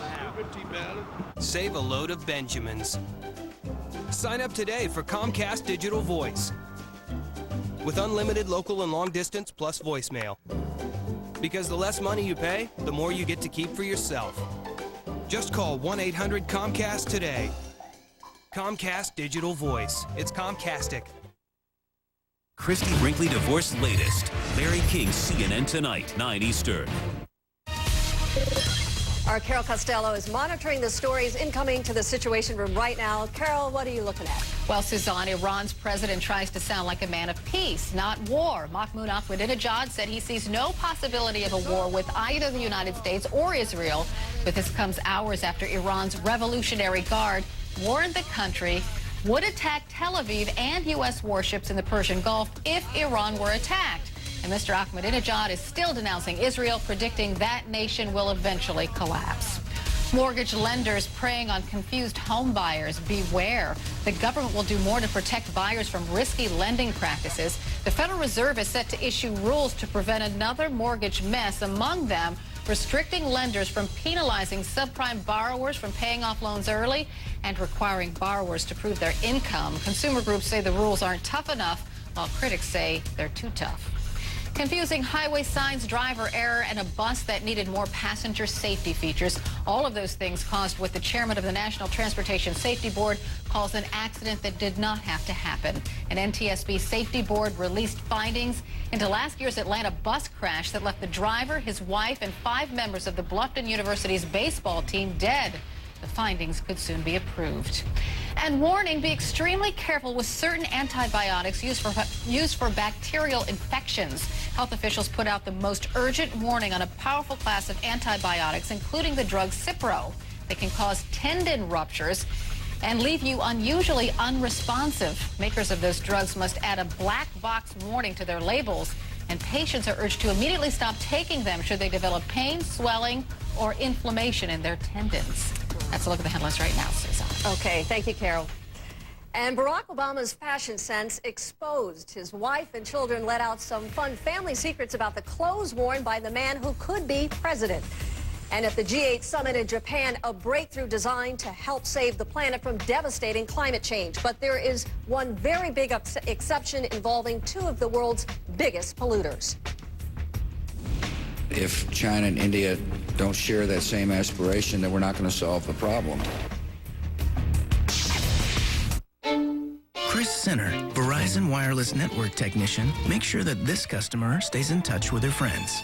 Project Manager Nancy Pinto makes sure that this one stays in touch with his inner child. Thanks to Jermaine Shorter, Network Engineer, she always knows what's going on. While Network Manager Lee Pauling makes sure this customer always knows where he's going. Internet, videos, music, games, and GPS, brought to you by the whole Verizon Wireless team. This is the AARP Medicare Supplement Insurance Plan card. You know what's great about this card? Wherever you go, nationwide, your coverage travels with you. And that's just one of the many reasons you need the card you can trust. Because with AARP Medicare Supplement Insurance, you get things like a full range of plans, the ability to apply year-round, personal health insurance advisors to help you make the best decision, and so much more. If you're turning 65 or older, or you've already enrolled in a Medicare supplement plan, call now for this free information kit and Medicare guide to help you navigate today's complex healthcare environment. Learn why these Medicare supplement insurance plans are the choice of millions of Americans and are exclusively endorsed by AARP, an organization that's all about life after 50. AARP Medicare supplement plans, insured by United Healthcare Insurance Company, help cover some of your medical expenses not covered by Medicare alone. This could save you thousands of dollars out of your own pocket. Plus, you can choose any doctor or hospital in the U.S. and apply anytime year-round. So call now. Here's what your friends and neighbors are saying about us. What a wonderful service this has been. Thank you for the excellent service provided. I love AARP healthcare options. Look, you want to do away with almost all claim forms? Like the sound of no referrals needed to see a specialist? With this card, you get all that too. Finding the right coverage can be really challenging, especially since Medicare supplement insurance is now more important than ever. That's why the legwork's been done for you. So feel great about making a smart, informed decision. And call to get your free information kit and Medicare guide. Then you'll find out more about a full range of plans, personal health insurance advisors, and coverage that travels nationwide. Yep, this is one great card.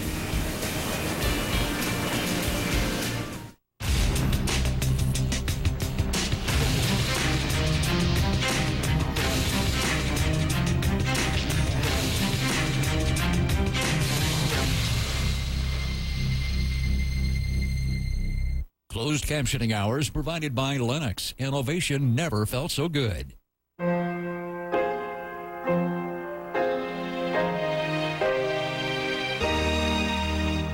Lennox. Innovation never felt so good. You're in the Situation Room. Happening now in Iraq. It protects thousands of U.S. troops from explosive attacks. So why are so many of these blast-resistant vehicles not working, waiting for repairs? You have fears about eating tomatoes or possibly a terror attack on the nation's food supply. Is the agency that's supposed to protect you failing? I'll ask the Centers for Disease Control and Prevention Director, Dr. Julie Gerberding. And near Atlanta, police say a father killed his daughter in what's commonly called an honor killing. Equally disturbing is the reason why the father allegedly killed her. Wolf Blitzer's off. I'm Suzanne Malveaux, and you're in the Situation Room.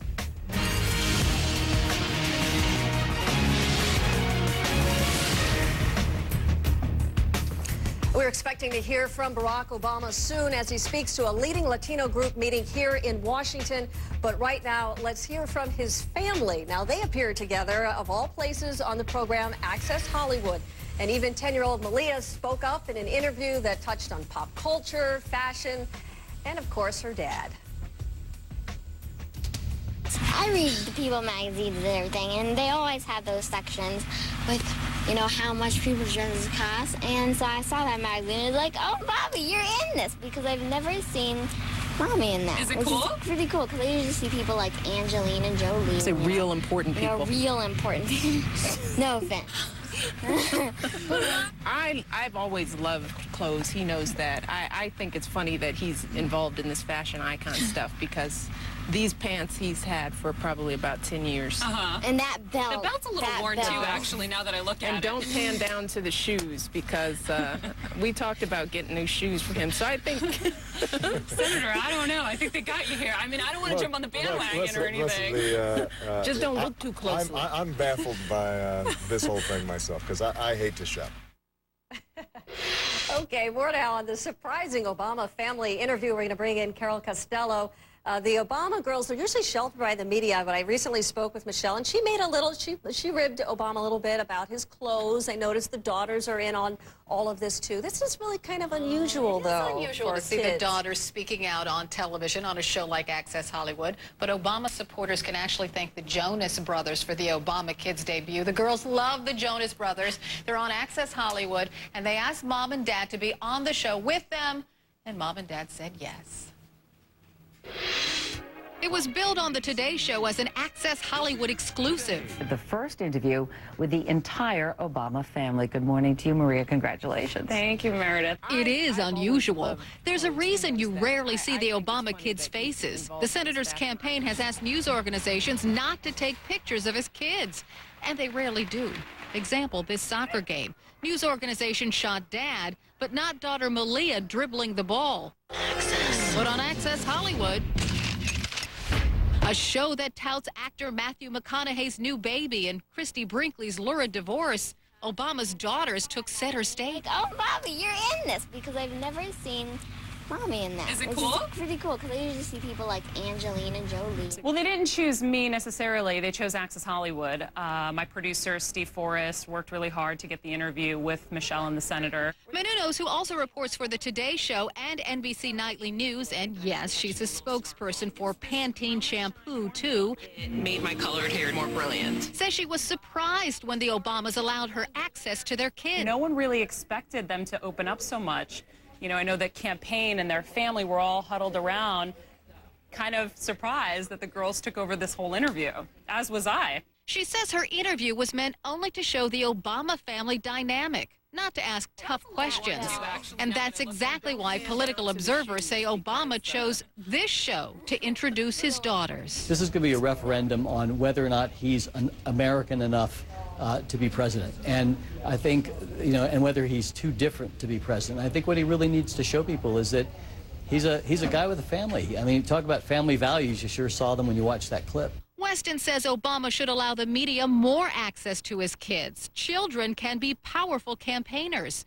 But that's a decision difficult for any parent to make, even when Dad is running for president.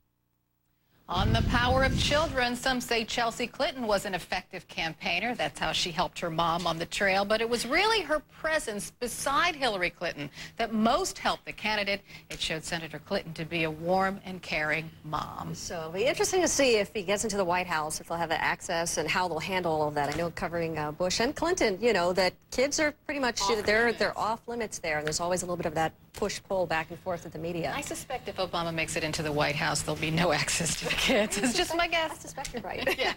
Okay, thanks, Carol.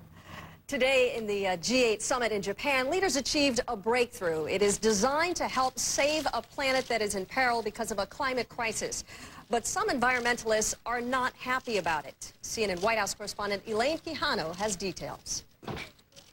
Suzanne, even as G8 leaders tout this climate change agreement, critics say it's not enough. The leaders of the world's 8 largest economies agreed to back a long-term goal of cutting greenhouse gas emissions in half by the year 2050. But there's a big caveat. The G8 said in order to move forward, all major economies must sign on to that goal, reflecting President Bush's well-known view. That if China and India don't share that same aspiration, then we're not going to solve the problem. Environmentalists say they're disappointed. They argue a long-term target won't do enough to head off the worst effects of climate change.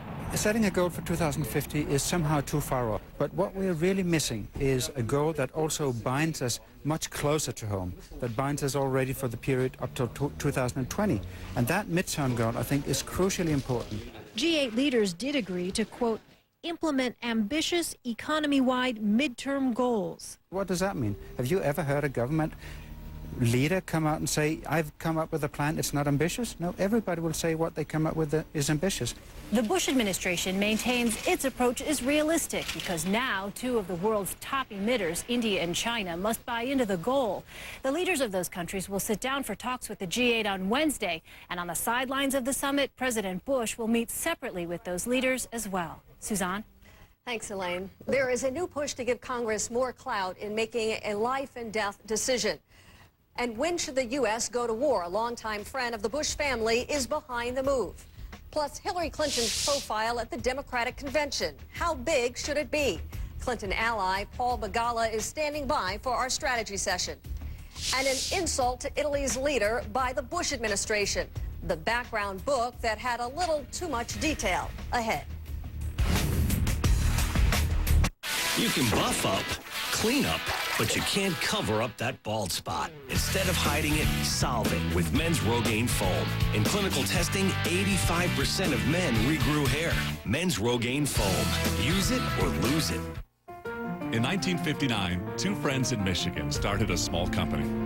Today, that company operates in 50 countries, has sales of $6.8 billion, and helps over 3 million people own their own business. We're Amway Global. In North America, we proudly operate as Quickstar. We're a health and beauty leader with more than 450 products and 700 patents. And we're a company that continues to grow. Now you know. To learn more, contact your Quickstar independent business owner. CNN, July 23rd and 24th. All of America will get a good picture of what it's like to be black in this country. Yeah, it amazes me is how far I've come from the old neighborhood. I'll open up my mouth and people will be like, whoa, you're speaking really well. There's this perception that if I'm married to a white guy that I maybe behave a certain way. We got too many babies daddies and not enough fathers. We need to tell the whole range of our story. An unprecedented CNN investigation, Black in America, July 23rd and 24th, 9 p.m. Eastern on CNN. Growing a business takes time. But if you're distracted with little problems, you're not focused on the big picture. Quest provides integrated voice, data, and network solutions, giving you time back to make sure your business can reach its potential. Get Quest. Get nimble. Let me tell you about a very important phone call I made. When I got my Medicare card, I realized I needed an AARP Medicare Supplement insurance card too. One simple call gave me the chance to talk with a personal health insurance advisor Who answered all my questions about Medicare Supplement plans. If you're already on or eligible for Medicare, call now to find out how an AARP Medicare Supplement Insurance Plan, insured by United Healthcare Insurance Company, helps you pay some of the 20% of your medical expenses not covered by Medicare Part B. That can save you thousands of dollars. These are the only Medicare Supplement Insurance plans exclusively endorsed by AARP, a name you trust. When you call now, we'll send you this free information kit, plus this free guide to understanding Medicare. I can keep my own doctor and choose my own hospital. and I don't need a referral to see a specialist. Call 1-800-673-4168 now. A personal health insurance advisor is waiting.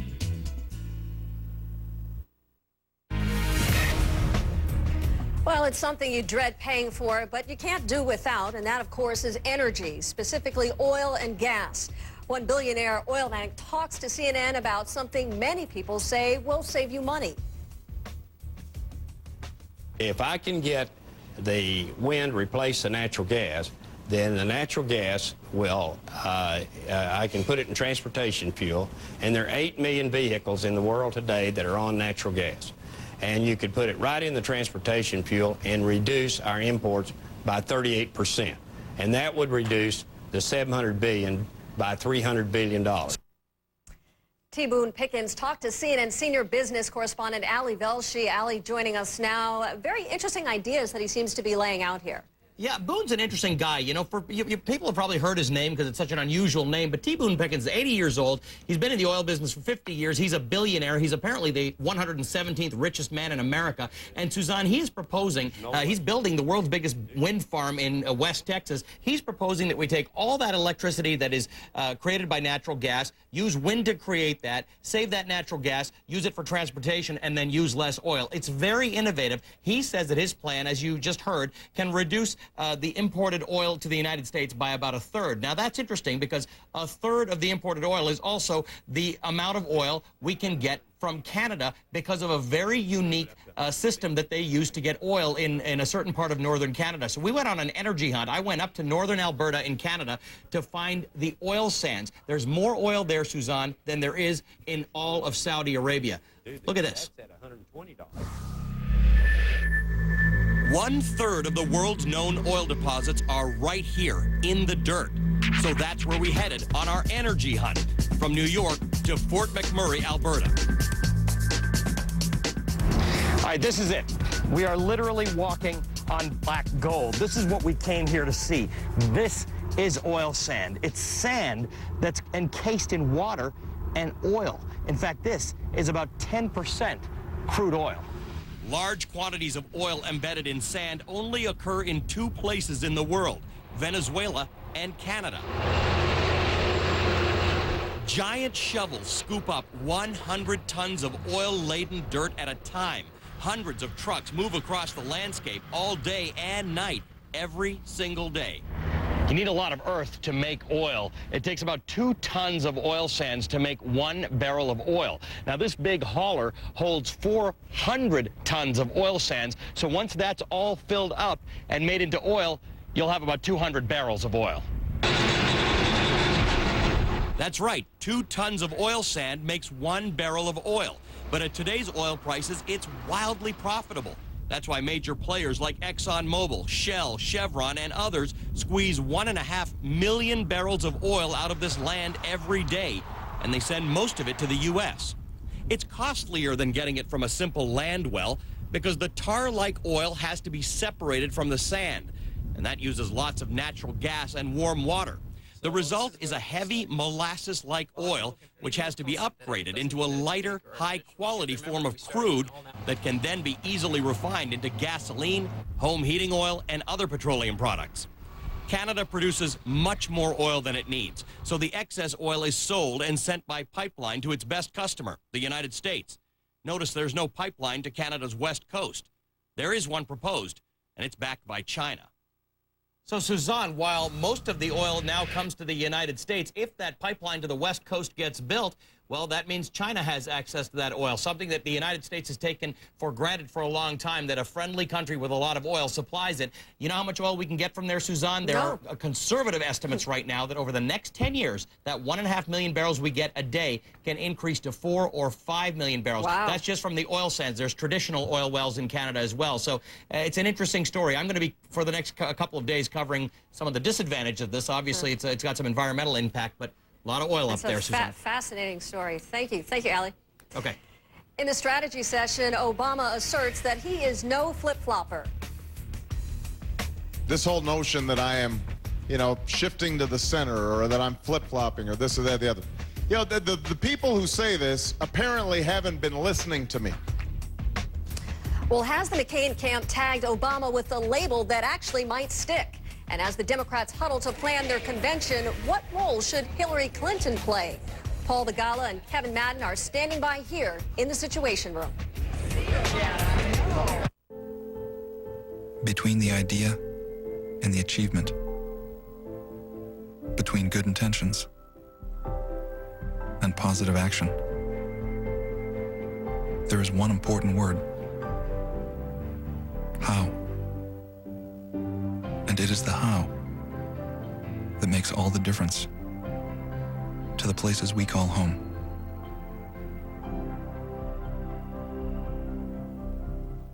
The world knew them as, but they called them Dad. They are the daughters of legacy. Their first conversations together. CNN Saturday and Sunday night, 80s. Who says Gordon Smith helped lead the fight for better gas mileage and a cleaner environment? Barack Obama.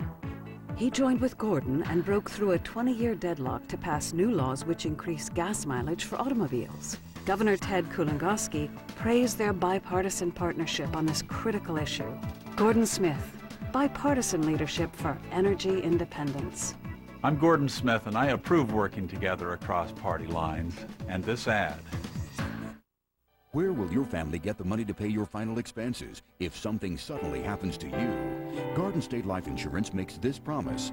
Right now, you can get up to $50,000 of affordable life insurance without taking a medical exam and no waiting period. Garden State Life has kept this promise of protecting families for over 50 years. Call now for your free informational promise package, including a free quote. Call 800-320-7979. 800-320-7979.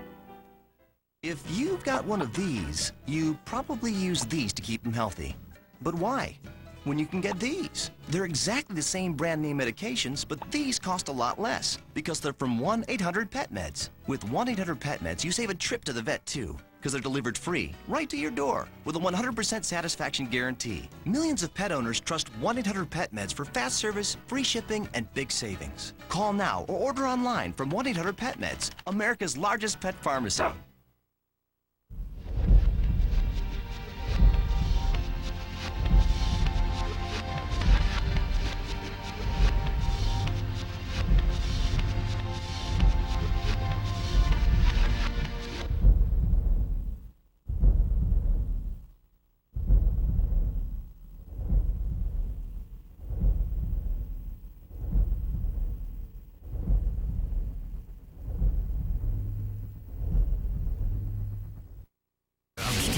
Tonight, 7 Eastern on CNN. Doesn't anybody deserve a government that works? Barack Obama says that calling him a name doesn't make him that name necessarily true. Obama's answering critics who suggest that he is a flip-flopper.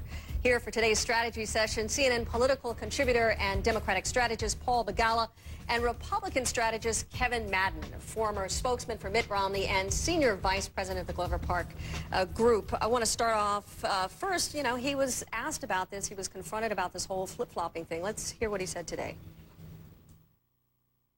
This whole notion that I am, you know, shifting to the center or that I'm flip-flopping or this or that or the other. You know, the people who say this apparently haven't been listening to me. And I have to say, some of it are my friends on the left and in some of the media. I am somebody who is no doubt progressive. Okay, so Kevin, he calls himself progressive here. He's not a flip-flopper. Obviously, I mean, it worked for President Bush in assigning Kerry this label. It worked very well.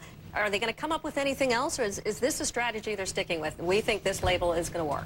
Well, look, I think it works because it fits, and they have an evidentiary trail of changes on positions, on core positions, where he's shown he doesn't have it, the principle, but instead moving to the center or attacking in a very political way because he finds it politically expedient. And I think they're going to continue to do that. And with the new message discipline of the McCain campaign, they're going to do this every single day. If he thinks it's bad now, wait till they get to the end of the week, wait till they get to the end of the month, wait till they get to the end of the campaign. It is going to stick. And Paul, obviously, I mean, the Obama campaign says, you know, perhaps some of these positions are more nuanced. This is something Bill Clinton did, that he moved towards the center. Yeah. Is he, I mean, is Obama, is he in a problem now? Is he facing a potential box? As a strategist, watching that tape, if I were advising Senator Obama, and I'm not, I'm going to vote for him, I gave him money, but I don't work for him, it would be this: sir, don't restate the charge and then deny it. Absolutely right. In the world of flip-flopping, he wouldn't even make the Olympic trials, okay? I mean, this guy has been actually pretty consistent all through. What you do, Senator, is you counterattack. You never defend, you always counterattack. Oh, is the charge flip-flopping? Let's look at Senator McCain. Stop me when I hit an issue he has not flip-flopped on. Taxes, abortion, gay rights, the role of the religious right, immigration, offshore oil drilling, even torture. Now, so if flip-flopping were an Olympic sport, John McCain would be the first 72-year-old to win a gold medal. Well, that's how Barack needs to answer this. Counterattack. The reason I think that Barack Obama is much more susceptible to this line of attack is the fact that he really has only, up to this point, had an Act 1 with voters. Act 2 is going to be showing that he is, in fact, somebody who has changed positions time and time again. But John McCain has a concrete reputation as never, you know, doing the politically expedient thing. I'm going to get back to you guys, but I want to go live here to Barack Obama in Washington before the League of United Latin American Citizens. He is speaking right now. Let's take a listen. When Latinos lose their jobs faster than almost anybody else, or work jobs that pay less and come with fewer benefits than almost anybody else, if they're working 2 or 3 jobs and still don't have health insurance, and still don't have retirement benefits. That isn't a Hispanic American problem. That's an American problem, and we have to solve that problem.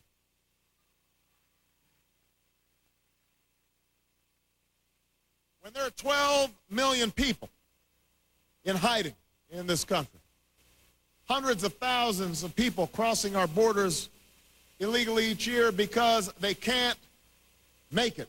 They can't support their families.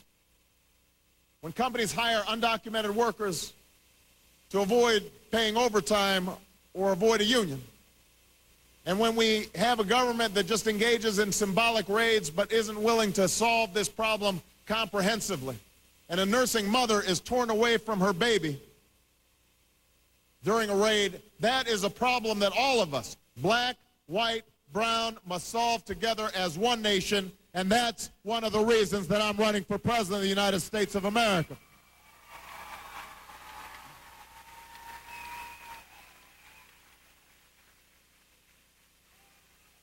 A government that doesn't work for some Americans, but a government that works for all Americans. That's the kind of government that I'm talking about. A government that doesn't just represent some, but represents all, including the least of these. A government that reflects our strength as a nation, and that is the strength of our diversity. Now, sometimes people think that somehow there is a conflict between excellence and diversity, and I have to explain to people, no, those things are complementary. The reason you want diversity is because all of us have blind spots. All of us miss certain understandings. And when you have somebody who's worked in a barrio at a grassroots level, working at the highest levels of government, they add to the performance of government. They make government better. That's the kind of government we need. That's the kind of government I've been fighting to build throughout my 20 years of public service. That's why I reached across the aisle in the Senate to fight for comprehensive immigration reform. That's why I brought Democrats and Republicans together in Illinois to put $100 million in tax cuts into the pockets of hardworking families, and expanded health care to 150 children and parents who didn't have health care, and to help end the outrage of Latinas making 57 cents for every dollar that many of their male co-workers make. That's why I worked with LULAC and MALDEF before I was in public office as a civil rights lawyer to register Latino voters and ensure that Hispanics had an equal voice in City Hall, and that's why I first moved to Chicago after college. As some of you know, I turned down more lucrative jobs, and I went to work for a group of churches on the south side and southeast sides of Chicago so I could help turn around neighborhoods that had been devastated when the local steel plants closed. I knew the change in those communities would not come easy, but I also knew that it wouldn't come at all if we didn't bring people together. So I reached out to community leaders, black, brown, white, and built a coalition on issues from failing schools to illegal dumping to unimmunized children. And together we gave job training to the jobless. We helped prevent students from dropping out of school. We taught people to stand up to their government when it wasn't standing up for them. It was one of the most meaningful experiences of my life because it showed me that what holds this country together is that fundamental belief that we all have a stake in each other, that I am my brother's keeper, that I am my sister's keeper. And in this country, we rise and fall together. It's an idea that's familiar to all of you because it's summed up by LULAC's founding creed 75 years ago, all for one and one for all. It's what led a group of immigrants who were tired of being sent to separate schools and arrested for crimes they didn't commit and thrown in jails by juries they couldn't serve on to come together and form this league nearly 80 years ago. It's what led you to take up the cause of a fallen soldier from South Texas who'd returned from fighting fascism in a casket but was denied burial beside the men he fought with and bled with because of the color of his skin. LULAC, you've helped ensure that no one who's worn the proud uniform of the United States of America is denied the rights and respect they deserve. It's what We'll get reaction from Paul and Kevin. Plus, he was known as Dr. Death for helping people commit suicide. Now, Jack Kevorkian is running for political office, and he has the support to do it. Plus, it's the best protection for American troops in Iraq, but hundreds of these vehicles are breaking down. So are troops now in danger? An exclusive report from the Pentagon ahead. And for most of the country, the video is shocking.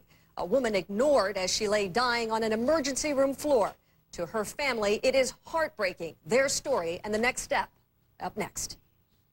The image of my mom falling on that floor and dying. Oh, God.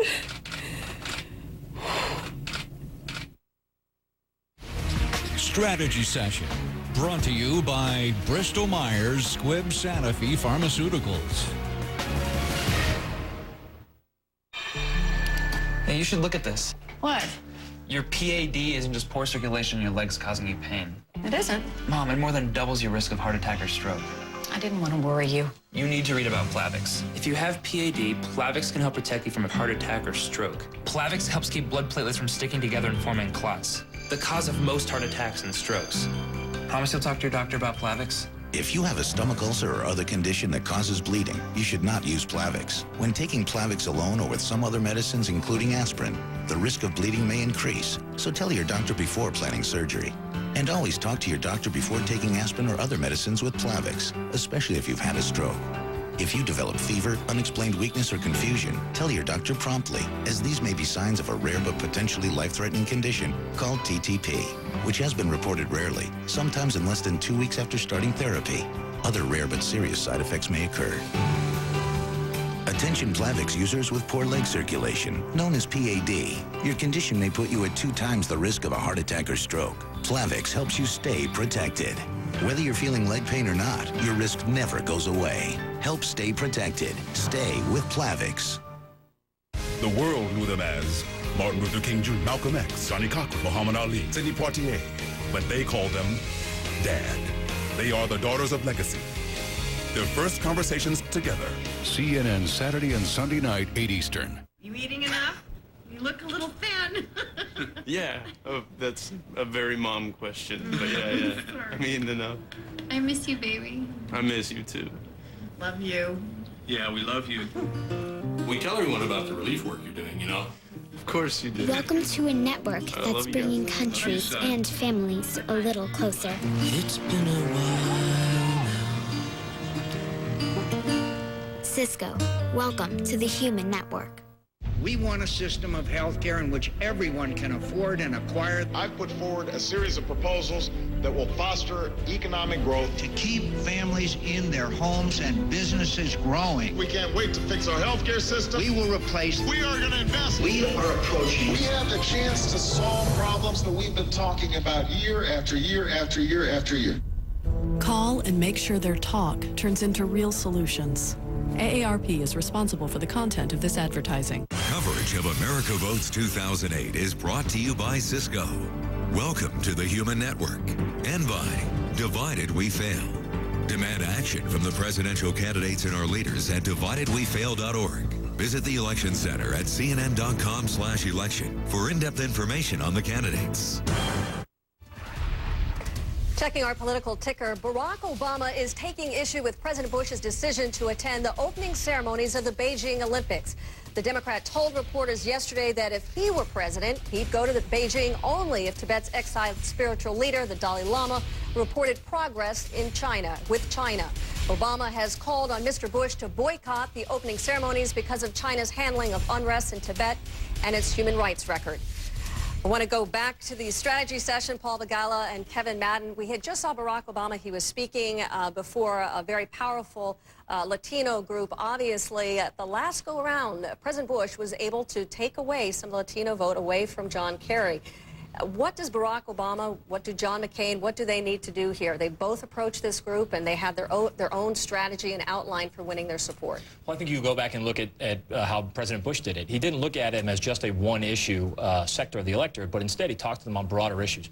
Latino voters care a great deal about the economic conditions in their community. They care about health care. They also care about national security. They're also very strong values voters. So John McCain has a great opportunity there with an economic message coupled with a very strong social conservative message to get these voters and draw very distinct contrast between him and Barack Obama. Yeah, Barack Obama did really poorly among Latinos in the primaries. I think that's because Hillary Clinton was strong, not because Barack was weak. And I think he made a lot of progress today. That little bite we saw. Note Kevin's point. Barack spoke to values there. It wasn't a programmatic list. It wasn't a laundry list of wonky ideas. It was values. He quoted from the New Testament, the least of these. He quoted from the Old Testament, am I my brother's keeper?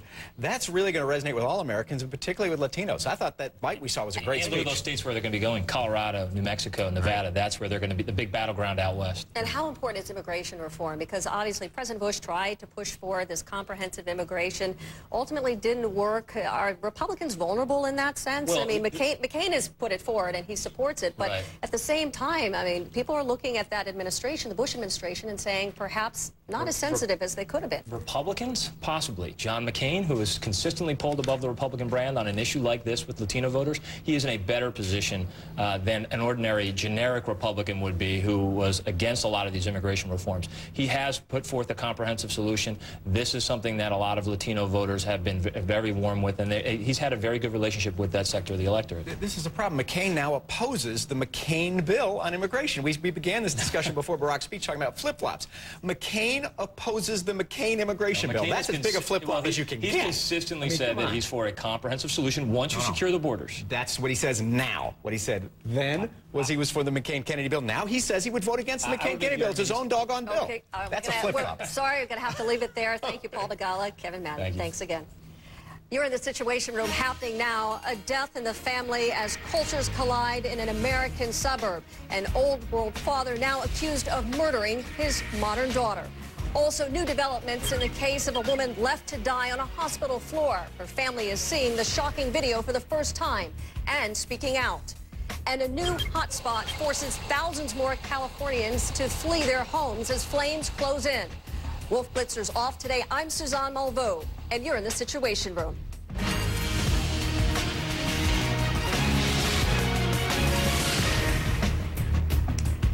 It's the video that sparked shock and outrage. A woman collapsing in a Brooklyn, New York hospital waiting room, lying on the floor for nearly an hour only to die there. Now her family plans to file a $25 million lawsuit. Let's go to CNN's Mary Snow in New York. How is the family going to carry this out? What are they doing now? Well, Suzanne, the family plans to sue the New York City, the hospital where Esmond Green died, and the agency that oversees New York City hospitals. But they say they also want to send out a message, and they're pressing for criminal charges. 1 week after this videotape became public, showing Esmond Green's last moments of life, her daughter finally brought herself to look at it. I did not saw that video until yesterday morning, and I wish I didn't see it. I can't sleep. Sleep. The image of my mom falling on that floor and dying. Oh, God. The video shows Esmond Green falling to the floor as she waited for a bed at a psychiatric unit at a New York City hospital, and hospital personnel repeatedly ignoring her. Green's 31-year-old daughter, Tecia Harrison, lives in Jamaica and came to the U.S. for the funeral. Harrison and her aunt Brenda James and attorney Sanford Rubenstein announced they plan to file a $25 million lawsuit against the city, Kings County Hospital, and the New York Health and Hospitals Corporation. And they say they want to see criminal charges brought against hospital workers who neglected Esmond Green as she lay dying. My sister, she was killed twice. First, by those who neglected to offer her the needed health care. Secondly, she was killed by those who tried to cover up this criminal action. Medical records listed Green as being awake, even going to the bathroom at the same time she was seen on the video struggling. Several people are seen ignoring her, including 2 security guards and a man with a folder. 7 workers have been fired or suspended pending termination, according to the city's Health and Hospitals Corporation. They include doctors, nurses, and security guards. Not known whether they are appealing the action against them. Firing them is not enough. Firing them is not enough for me. It's not enough for my brothers. They don't know this wonderful woman that they took away from us. They don't know. We know.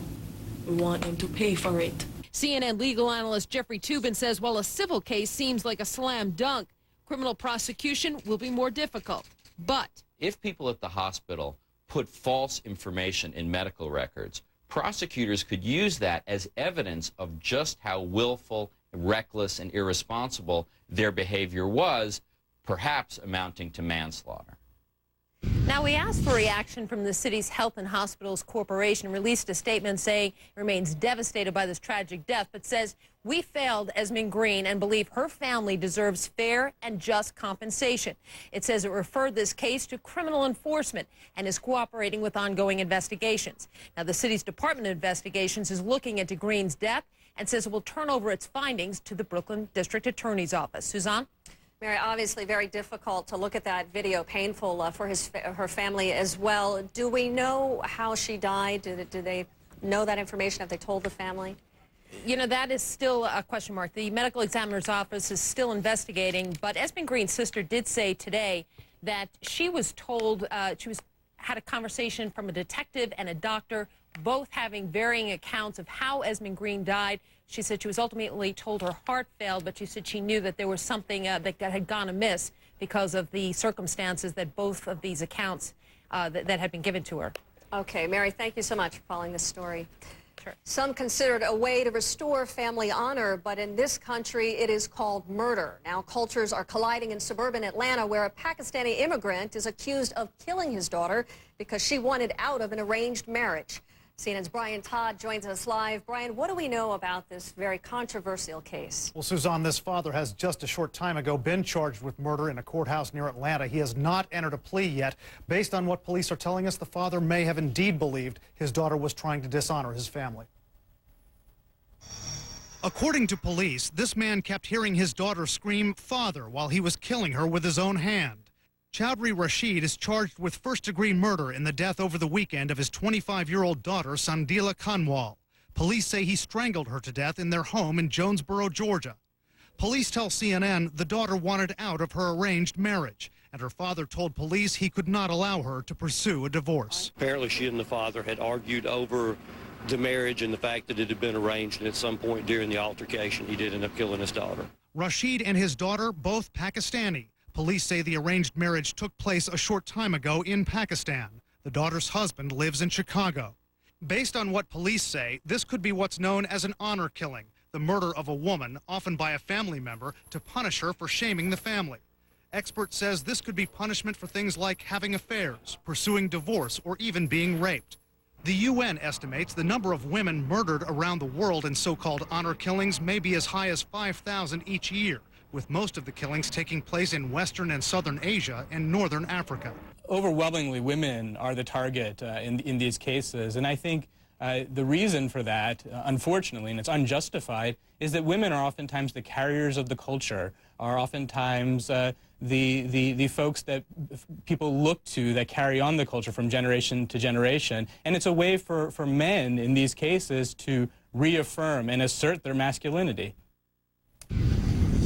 So how to stop it? The UN's had a program in place for about 20 years to go into regions where honor killings are common and talk to traditional leaders in these communities who define what's right and wrong. These are often religious leaders. UN officials appeal to them and get them to pass along to locals that this is unacceptable. Suzanne? So, Brian, in general, has that program worked? A UN official we talked to a short time ago believes that it has. She estimates that since the late 80s, honor killings have been reduced about 10 to 15%, she says, but she does admit this is a very highly underreported problem. Many of the cases, of course, are undocumented. Okay, thanks, Brian. A new hotspot in California, the town of Concal, where some 2,000 residents were given just minutes to evacuate when a nearby wildfire unexpectedly flared up, putting more than 300 homes in immediate danger. That blaze, called the Camp Fire, has burned 28,000 acres so far. It is one of 323 fires burning across California, which have charred more than 630,000 acres and destroyed some 40 homes. CNN's Cara Finstrom is on the scene of another major blaze, the Gap Fire near Santa Barbara. She joins us live. Cara, what is happening where you are? Well, right now, Suzanne, we're coming to you from the command center. This is where firefighters are coordinating all those air and ground attacks. Right now, the fire is burning up in rugged terrain, away from neighborhoods. That's good news, but it also makes for one tough firefight. Earlier today, we caught up with crews as they headed out to where this fire is raging. These are 50-year-old chaparral brush, 10, 15, 20 feet thick, hasn't burned for 50 years. Explosive fuel, steep, rugged canyons. It's one of the most dangerous terrains for firefighting, and right now it's ground zero in the Goleta wildfire. You can't crawl through it, you crawl under it, so you got to saw it, and between that and the ground being so steep and broken where it drops off, firefighters just can't move very fast. Firefighter Bob Lippincott is keeping firefighters safe high in these canyons, watching over the flames and talking with crews stationed all over these ridges. What you're looking at behind me here are 80-foot flames. Firefighters say when these wildfires move up through canyons, they accelerate quickly, leading to these walls of flames. So crews are bulldozing brush off ridges to make escape routes for firefighters and create safety zones for them to work in. The last few days of cool weather have allowed firefighters to gain ground, but that could change. How concerned are you with this hot, dry weather that's moving in? It's definitely a concern where the fire activity has made some runs, but it hasn't made any major runs for the last couple of days. And now we're getting in that period as you're feeling up here. It's 90 degrees, the relative humidity and the wind, and the atmosphere is becoming more unstable, which is conducive to large fire growth. Now, most of the mandatory evacuations have been lifted because firefighters feel they've been able to secure all the areas around those neighborhoods, but they say they really want to get a handle on this while it's up in the canyons. They don't want any possibility it could creep back towards homes. Suzanne? Sure, Cara. Thanks again. Stay safe. Some of the stories we're working on this hour: the Vice President's office accused of deleting testimony on climate change by a top health official. CDC Director Julie Gerberding, she is joining us live to talk about that and the salmonella outbreak. Also, the Bush administration is trying to squeeze Iran. So why are U.S. exports there booming? And life-saving vehicles out of commission in Iraq. We have exclusive details.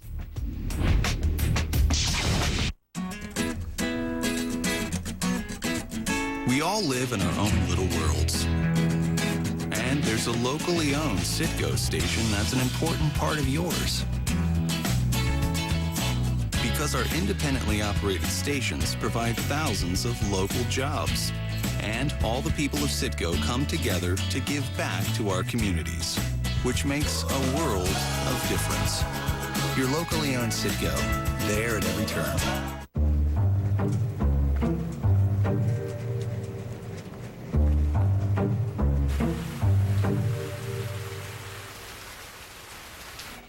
The best summer vacation deals are here.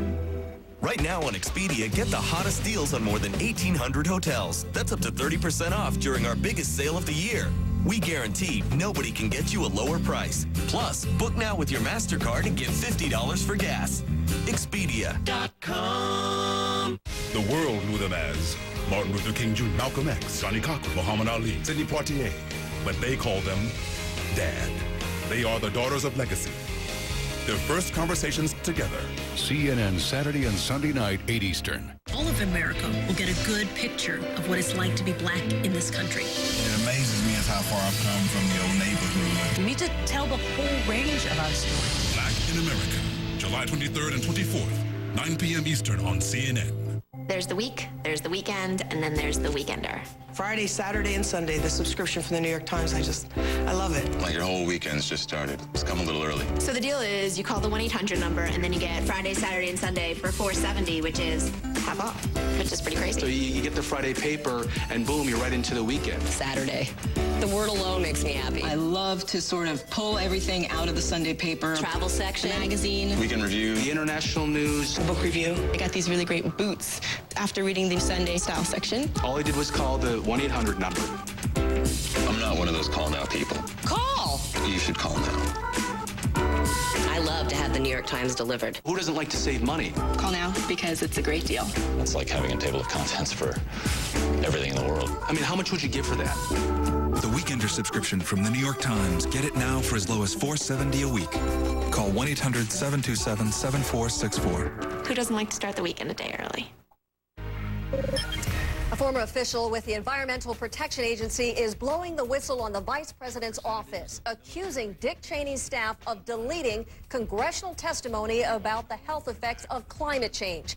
CNN's Kate Baldwin is working that story for us. And Kate, what is the vice president's office saying about this very serious allegation?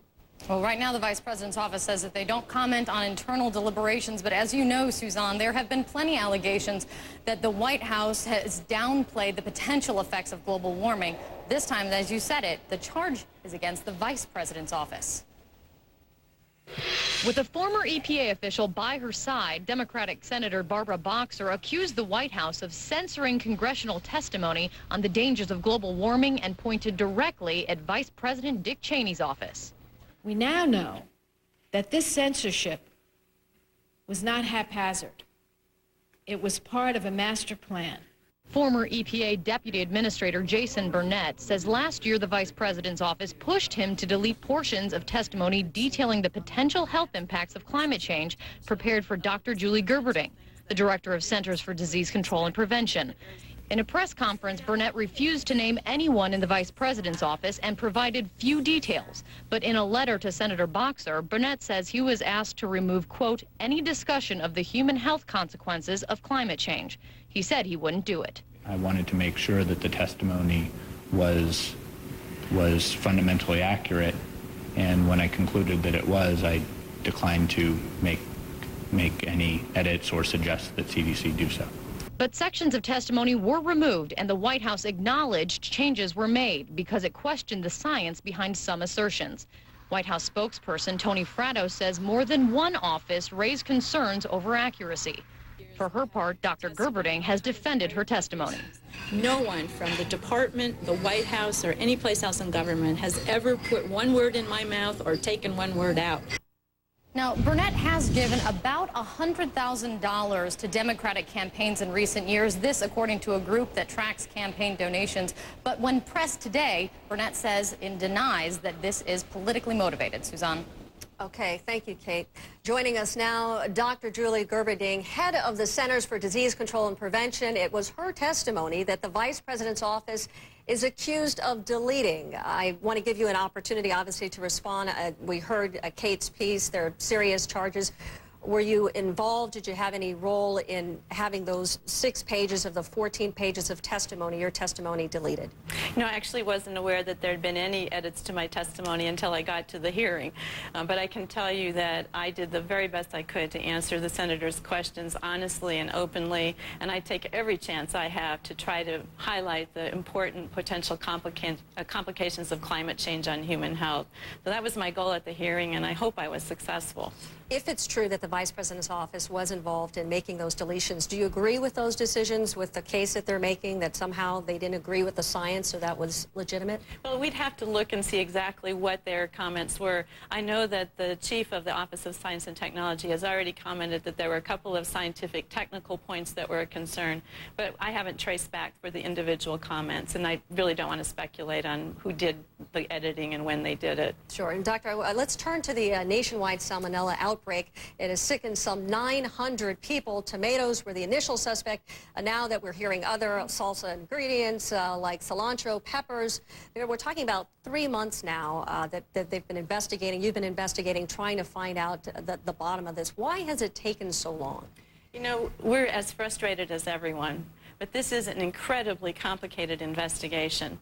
Part of the problem is that we have to rely on people's ability to recall what they ate days or weeks before we are able to talk to them. And you know, it's kind of easy to remember if you had a hamburger. So when we deal with a hamburger outbreak, we can often get to the bottom of those very quickly. And plus, there's usually frozen hamburger in the freezer that we can test.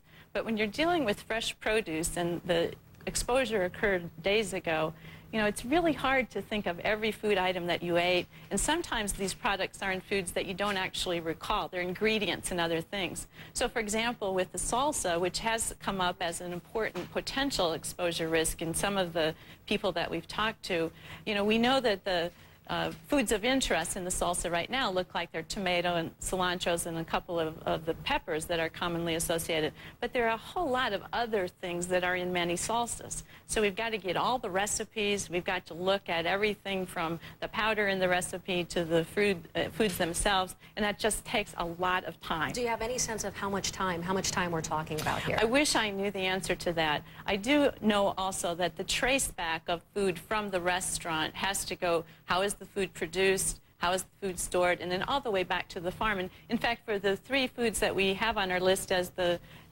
foods of interest right now, often they're grown on the same farm. So we may never be able to tease out what exactly is the ultimate cause. I want you to take a listen to a concern. This is the former Secretary of Health and Human Services, Tommy Thompson, who talked about the risk here when we take a look at the food supply. Let's take a real quick listen.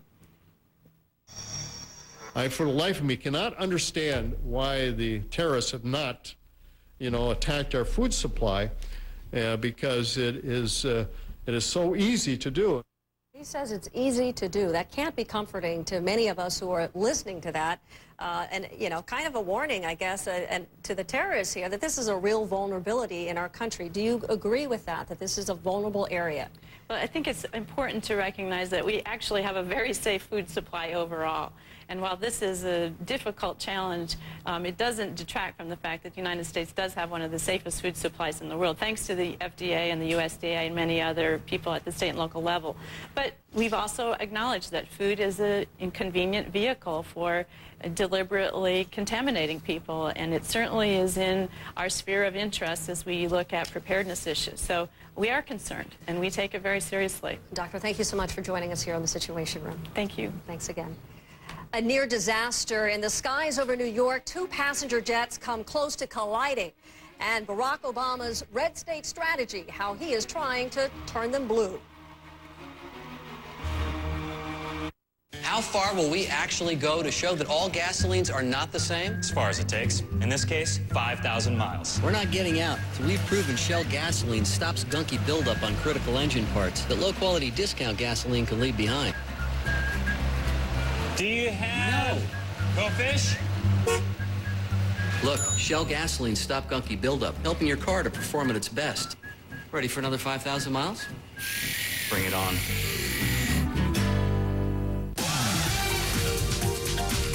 That's my brother Earl. He's been driving the same car for 20 years. What's worse, he's had the same car insurance for 20 years.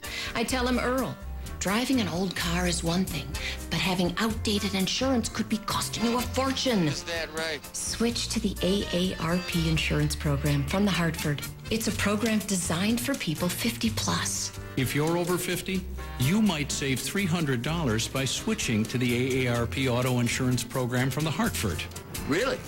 And with a good driving record, your deductible can disappear over time. Plus, your first accident could be forgiven. Earl, no penalty for your first accident. Does your plan do that? I didn't know anybody did that. Not yet a member? Call now. We'll even send you a free calculator. Call 1-800-556-8277. 1-800-556-8277.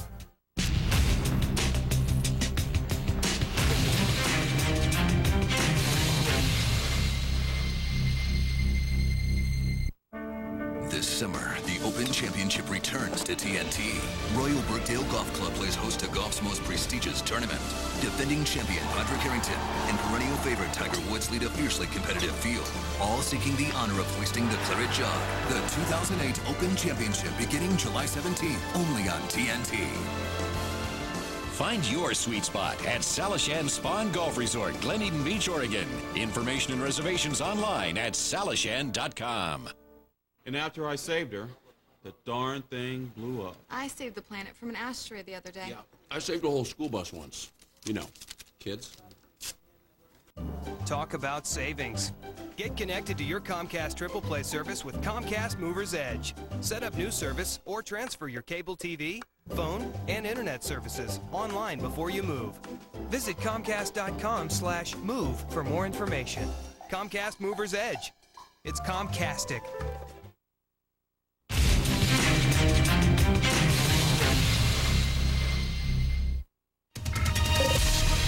Our Carol Costello is monitoring the stories incoming to the Situation Room right now. Carol, what are you watching? Something that's a little scary, Suzanne. The NTSB is looking into a near midair collision at New York's JFK Airport. A Cayman Airways Boeing jet nearly collided with a Chilean airliner on Saturday. The Cayman flight was aborting a landing attempt while the Chilean plane was taking off from a nearby runway. FAA officials initially said the planes only came within a half-mile of each other, but air traffic controllers now say the jets were much closer and they had to scramble to send them on separate paths. Pakistan is denying suggestions by Afghanistan's government that Islamabad is behind yesterday's deadly suicide bombing near the Indian embassy in Kabul. 41 people died in the blast. 150 others were hurt. While not expressly naming Pakistan, Afghan officials say they have evidence foreigners orchestrated the attack. Pakistan's prime minister says his country doesn't want to destabilize Afghanistan when both nations are fighting terrorism. Mixed messages coming out of Iran. Hardline President Mahmoud Ahmadinejad said there's no possibility of a war between his nation and the United States or Israel. But his comments come hours after Iran threatened to retaliate against any military strike by targeting U.S. warships in the Gulf, as well as the Israeli city of Tel Aviv. The housing market is taking another tumble. The National Association of Realtors says its index of existing home sales fell 4.7% in May. Now, economists had expected a drop of only 2.8%, making the decline even more surprising. Home sales actually went up in April. Analysts cite weak consumer confidence, rising unemployment, and guess what? Surging energy and food prices for the drop. Mark your calendar. NASA has tentatively set May 31st, 2010 as the date for the final shuttle mission. The shuttle fleet is scheduled to retire 4 months later as ordered by President Bush. 5 shuttle flights are set for this year, along with 5 more in 2009 and 3 in 2010. NASA will then focus on its Ares rocket and an Orion capsule to take astronauts to the moon. Back to you, Susan. All right, don't miss those that shuttle launch. Always exciting to see. Thanks, Carol.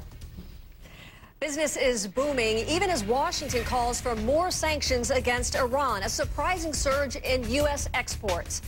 1 in 5 mine-resistant vehicles in Iraq is out of commission. We have exclusive details. Plus, the unusual story behind buried treasure in Iraq.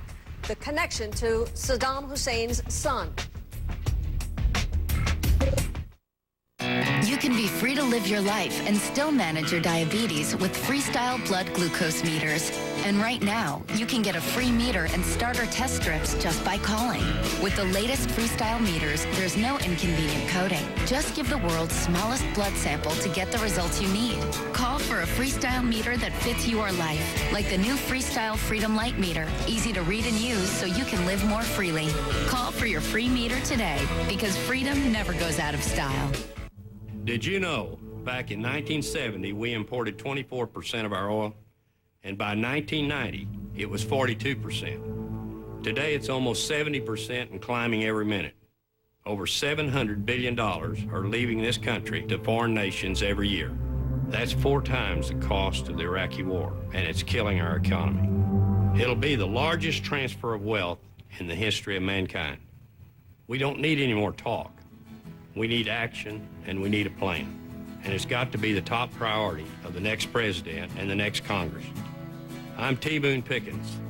I've been an oil man my whole life, but this is one emergency we can't drill our way out of. And I have a plan. In the coming weeks, I'm going to share the details of that plan to use American technology and alternative energy to slash our dependency and break foreign oil's stranglehold on us. It's our crisis, and we can solve it. Closed captioning hours provided by Vonage. For a better way to phone, call 877-4Vonage. How much can you save on your phone bill with Vonage? Vonage saves you up to $300 a year. Call 877-4Vonage or go online to 4Vonage.com. You're in the Situation Room. Happening now. Made in the U.S., shipped to Iran. The Bush administration is trying to put the squeeze on Tehran's economy, but that's not keeping U.S. exports out of Iranian hands. They are meant to protect U.S. soldiers on the front lines in Iraq. So why are an alarming number of armored fighting vehicles breaking down and potentially putting troops' lives at risk? CNN's Barbara Starr has our exclusive story. And controversy on the menu. The G8 leaders gather to talk about skyrocketing food prices worldwide and enjoy an 18-course dinner complete with caviar, sea urchin, and champagne. Wolf Blitzer's off today. I'm Suzanne Malveaux, and you're in the Situation Room. Which one? Now, a CNN exclusive. They have saved countless American lives in Iraq. Now, this stunning news. 1 out of every 5 mine-resistant ambush-protected vehicles in the war zone is out of service. CNN's Pentagon correspondent Barbara Starr joining us. Barbara, what can you tell us about this? Well, Suzanne, it is one of the most important programs to protect soldiers in the field, and it is a program in trouble. The MRAP, the mine-resistant ambush-protected vehicle, has kept thousands of U.S. troops safe. Its V-shaped hull is the best protection against IEDs. But in the last several weeks, as many as 1 in 5 of the vehicles in Iraq has been out of commission. There haven't been enough spare parts to keep the fleet in working order, several military officials tell CNN. Commanders insist it's not a crisis, at least not yet. The problem? As U.S. fatalities rose from roadside bombs last year, the Pentagon began rushing more than 5,000 MRAP vehicles to Iraq. The supply chain for spare parts couldn't keep up. Base of just a handful per month to several hundred in a very quick order of time. One of the limiting factors when these were rushed into production was the availability of heavy-duty transmissions and engines and axles and tires. Soldiers are now using armored Humvees or waiting for MRAPs to be fixed.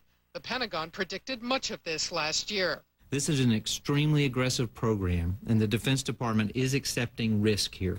There are other problems. These 3 Army Special Forces soldiers drowned in Afghanistan last month when their MRAP vehicle rolled into a river. Investigators found the heavy weight and high center of gravity made the vehicle vulnerable to catastrophic rollovers.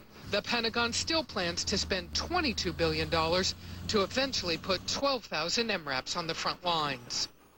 Now, Suzanne, officials tell us in the last couple of weeks things have gotten a bit better as they have gotten more of those critical spare parts to the field, but there are still problems with the MRAP. They're now finding that they are still vulnerable to some roadside bombs, so they're adding more armored protection to them.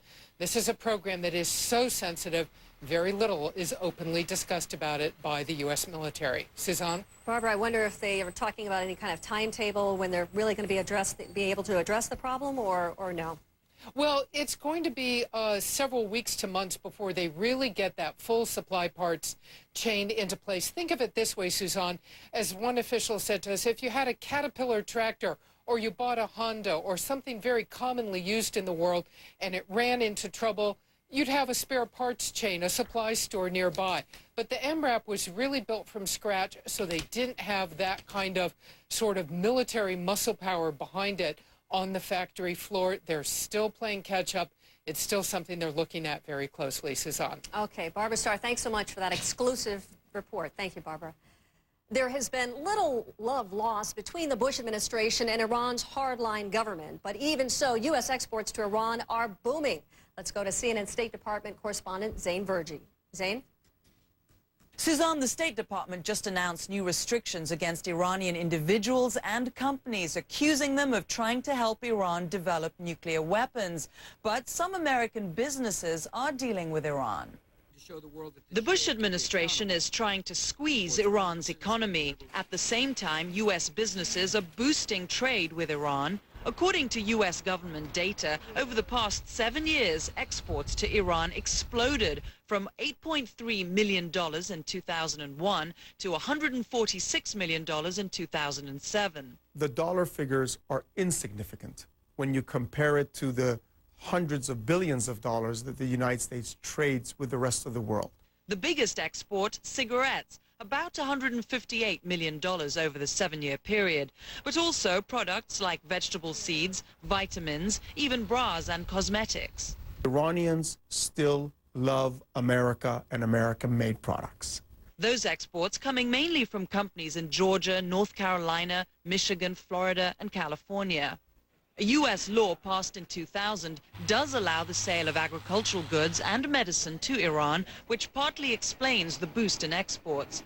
But there remain strict limits on what U.S. companies can sell to Iran. Sanctions forbid the export of weapons, airplanes, and any investment in the oil and gas industry, and ban business with certain Iranian banks. Overall, sanctions against Iran are very, very stringent, with an eye towards putting pressure against the Iranian regime for their support for terrorism and proliferation. But experts say Iran will continue to try and get around those sanctions. There is no doubt that the Revolutionary Guards of Iran are doing everything possible to acquire American technology that will be used against America because of our presence in the Persian Gulf region, in Iraq, and in Afghanistan. There were reports that Iran had received weapons from the U.S., but the Treasury Department says that was a typo, and those weapons actually went to Iraq. Suzanne? Thanks, Zane. We are just learning of a new development involving Hurricane Bertha. CNN severe weather correspondent, meteorologist Chad Myers is in our hurricane headquarters in Atlanta. Chad, what are you looking at? Suzanne, at this time yesterday, it was a 120-mile-per-hour storm on up toward a Category 3. Now it has lost some intensity. It has lost its power because it has lost its source of very warm water. The storm now moving almost due north, and it will, in fact, even miss Bermuda. When's the last time you've heard of a Category 3 making people happy? Well, in fact, I called the Ron John Surf Shop today in Cocoa Beach, the largest surf shop, I think, in the world, and they are all ready for Thursday and for Friday when the waves from this storm actually make it to America and all the way up the beach. Even the big surf competitions all the way up toward Wrightsville Beach up in North Carolina. So that's all this is going to be as a wave maker, and we like those. Even though it was a big one, that's one name we don't have to worry about later. Okay, Suzanne. Thank you, Chad. Barack Obama's red state strategy. He is trying to put traditionally Republican states like Georgia and Arizona into Democratic hands come November. But can he do it? I'll talk with Arizona Governor Janet Napolitano. And Italy's billionaire prime minister says he's one of President Bush's best buddies in Europe. But will the relationship sour after he reads what a White House briefing book has to say about him? You're in the Situation Room. Let me tell you about a very important phone call I made. When I got my Medicare card, I realized I needed an AARP Medicare Supplement insurance card too. One simple call gave me the chance to talk with a personal health insurance advisor Who answered all my questions about Medicare Supplement plans, so I could understand it all. After I called, I was able to choose the plan that was right for me. If you're already on or eligible for Medicare, call now to find out how an AARP Medicare Supplement Insurance Plan, insured by United Healthcare Insurance Company, helps you pay some of the 20% of your medical expenses not covered by Medicare Part B. That can save you from paying thousands of dollars out of your own pocket. These are the only Medicare Supplement Insurance Plans exclusively endorsed by AARP, a name you trust. When you call now, we'll send you this free information kit with all you need to enroll, so you can join the millions of people who've already trusted us for their Medicare Supplement insurance. Plus, we'll send you this free guide to understanding Medicare. The prices are competitive. I can keep my own doctor and choose my own hospital. and I don't need a referral to see a specialist. Call now to get the free information kit. Plus, we'll include this free Medicare guide. And the advantages don't end there. You can choose from a wide range of plans that are all competitively priced, so you can find a plan that best fits your needs and budget. There are virtually no claim forms to fill out. And best of all, they're the only Medicare supplement plans endorsed by AARP. When they told me these plans were endorsed by AARP, I had only one thing to say. Sign me up. Call now, 1-800-495-9137. And let us help you choose the right plan. So call now, 1-800-495-9137, and find out about an AARP Medicare Supplement Insurance Plan. A personal health insurance advisor is waiting for your call. The world knew them as Martin Luther King Jr., Malcolm X, Johnny Cochran, Muhammad Ali, Sidney Poitier, but they call them Dad. They are the daughters of legacy. Their first conversations together. CNN Saturday and Sunday night, 8 Eastern.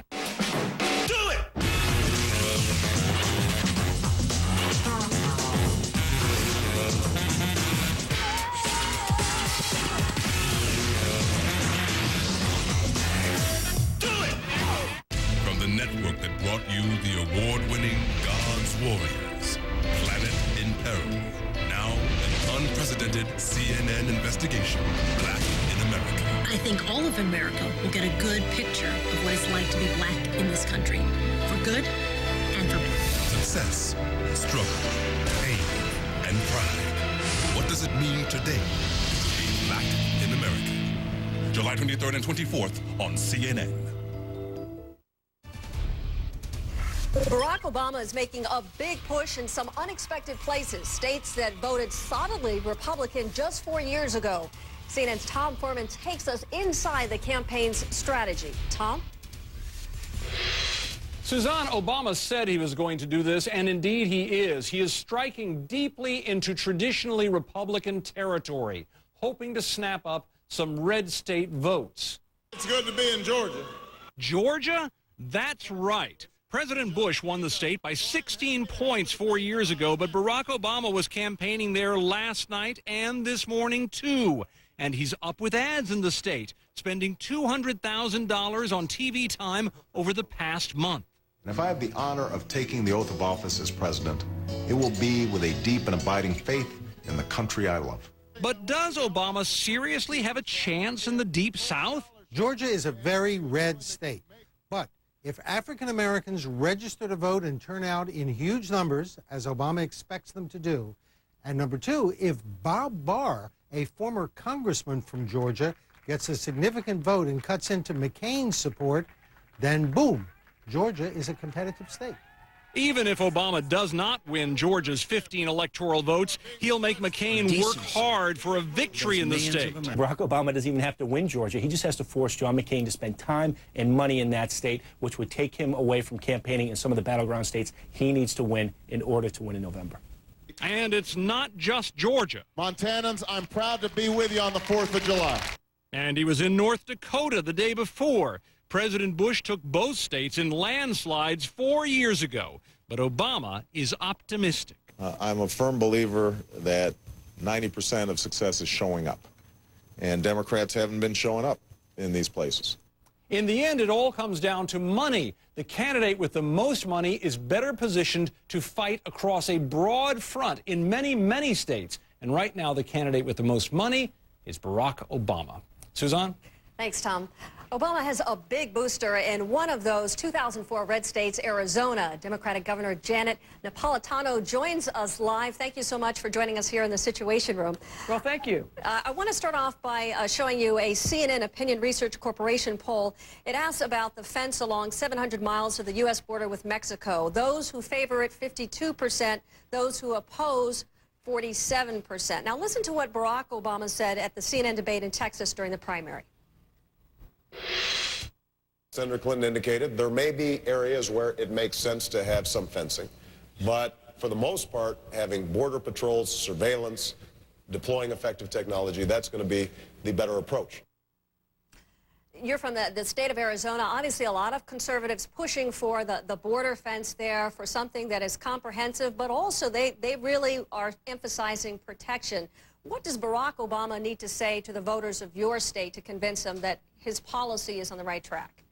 Well, actually, the voters of my state understand that building a fence is not a solution. Indeed, what I'm fond of saying is you show me a 12-foot fence and I'll show you a 13-foot ladder. Fencing in some areas does make sense, and we've done quite a bit of it in our state. In part, the National Guard did it when I asked them to go down to the border. But you also need technology. You need more manpower.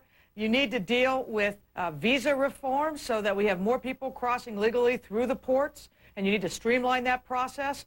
And you need to deal firmly and realistically with the 12 million already in our country through heavy fines, sanctions, learning to pay or speak English, paying taxes, and then getting in the back of the line. Do you think that his message will resonate with your voters, and also on a nationwide level here? We're seeing people, more people than not, wanting to go for that fence. Well, you know, it's kind of an isolated question because you don't ask it in the sense of what makes sense as a comprehensive immigration strategy. And as someone who has worked that border area for a number of years, I will tell you, a fence in and of itself is just a slogan. It's not an answer. A real answer means you've got to deal with the underlying labor issues impacting this immigration. You've got to deal with visa reform. You've got to deal with the workers already here. And you have to add border security at a number of levels, not just a fence, but manpower, technology, radar, ground sensors, unmanned aerial vehicles. All those things go to protect the border. Let's change the subject if I can. Obama recently criticized the Supreme Court's 5-4 decision striking down the use of the death penalty in the cases of child rape. You're a lawyer, you're an attorney. Do you think that that was the right course? Well, I think I understand what he was saying, and yes, I think he was correct in those particular circumstances. But again, the issue about criminal justice in our country and the issue about the Supreme Court is going to be more than one case. It's going to be about who fills the federal bench, what kinds of judges he will appoint. And I think that Senator Obama is going to give us a federal bench that will really be respectful of Americans and their rights. I want you to take a listen real quickly to Senator Obama when he talks about himself as being progressive.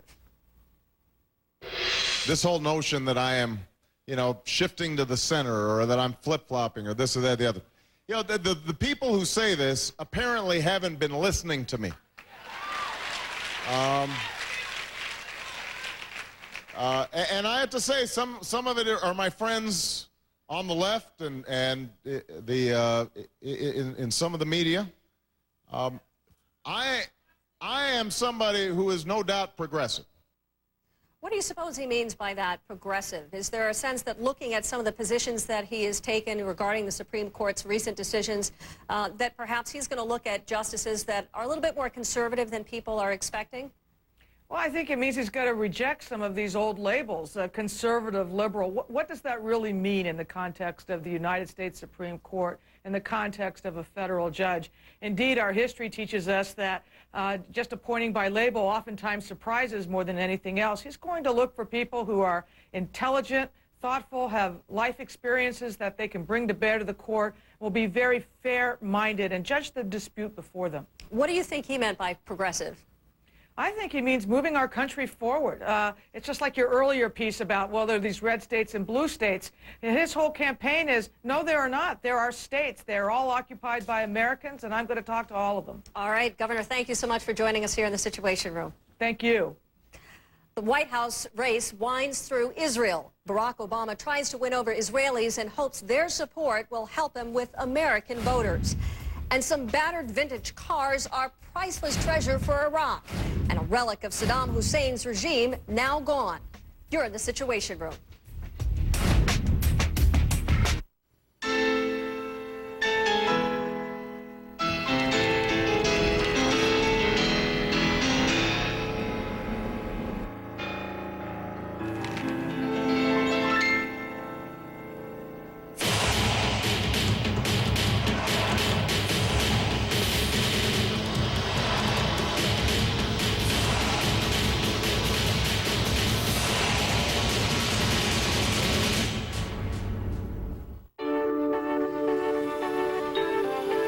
Growing a business takes time.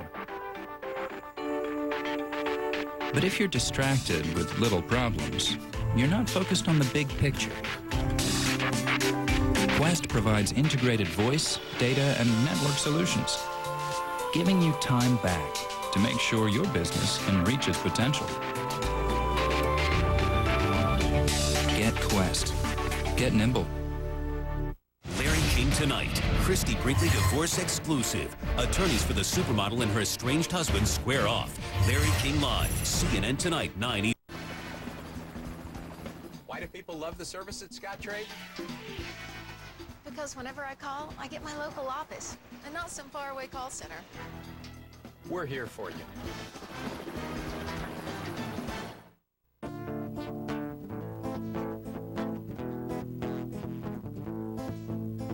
Todas las televisiones conectadas al cable seguirán funcionando bien. Si reciben la señal a través de antena, todavía podrán recibir la señal de televisión. Solo visite dtv2009.gov para aplicar para los cupones del gobierno para cajas convertidoras. O llame al 888-DTV-2009 para información. Now there's a knife so sharp you can cut a pineapple in midair. It's the Miracle Blade 3 Perfection Series. You'll get my all-purpose slicer, also rock and chop, my fillet and boning knife, my chop and scoop, my paring knife, 4 steak knives, my perfection shears. But wait, we'll send you a second complete set of knives free. Just imagine, that's now nearly $500 worth of knives for just one payment of only $39.95. So call now.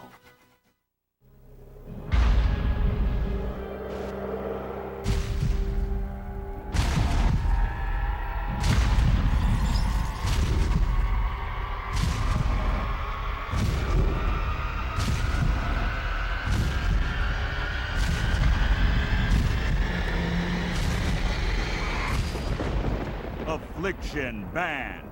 July 19th, the Honda Center, Anaheim, California, live on in-demand pay-per-view. $7 trades are just part of our story. It's great rate CDs, mutual funds, no-fee IRAs. They got it all. Hey, whatever you need. The most news in the morning. American Morning. CNN tomorrow, 6 a.m. They are relics of Saddam Hussein's regime and symbols of the luxuries he and his son enjoyed before the U.S. invasion. And though these cars may now be dusty and dilapidated, Iraqi officials say their place belongs in a museum. Let's go to CNN's Frederick Pletkin in Baghdad. Suzanne, Uday Hussein, the son of Saddam Hussein, was known as a brutal man and a lover of a luxury life and very big and very fast cars. Now, 5 years after Saddam and his family was ousted from power, 5 vintage cars have turned up here in Baghdad, found by the Iraqi police. They look pretty beaten up. But Iraq's police say these wheels are something like a national treasure. 2 Rolls-Royces and 3 custom-built kit cars from Saddam Hussein's son, Uday. It really is a shame, the shape that these cars are in. Look, you have stuff hanging from the ceiling. You have dirt inside, dust. You can tell that no one has taken care of them these last couple of years. No wonder. Police say the cars were stolen from Uday Hussein's palace during the looting that took place after the 2003 invasion of Iraq. Acting on a tip, police found the cars collecting dust and sand on this farm in southern Baghdad. These are photos from the police raid. None of the cars are fit to drive, but Colonel Rad Bajalan says the thieves were going to smuggle them out of Iraq and sell them for a lot of money. Now, we want to move the cars to a museum for rare and vintage vehicles, the colonel tells me. Saddam's son Uday lived a lavish life before he and his brother Qusay were killed in a gun battle with American forces 5 years ago. Uday Hussein's love of luxury cars was well known. It's said that when he saw a vehicle he liked, he simply took it away from the owner. Loay Al-Amir says he almost lost his '85 Corvette that way. When they came to me, I was very sad because I think they will take the car from me. But I thank God they didn't take it from me. Now, Uday Hussein, like his father Saddam, is gone, and the luxury vehicles that once symbolized their power stand collecting dust in a Baghdad police compound. Now, the cars themselves being in such bad shape, of course, they're not worth very much anymore, but the fact that they belong to Uday Hussein give them a very big importance to many Iraqis. Suzanne? Thank you, Frederick. The White House race is taking center stage in Israel, and both John McCain and Barack Obama are taking notice. CNN's Ben Wiedemann is in Jerusalem. From California to the New York Islands, from the Redwood Forest to the Gulf Stream.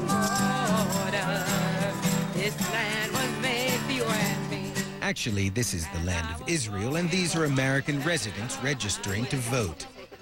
The road to the White House passes through Israel. John McCain was here in March. Barack Obama is coming in late July.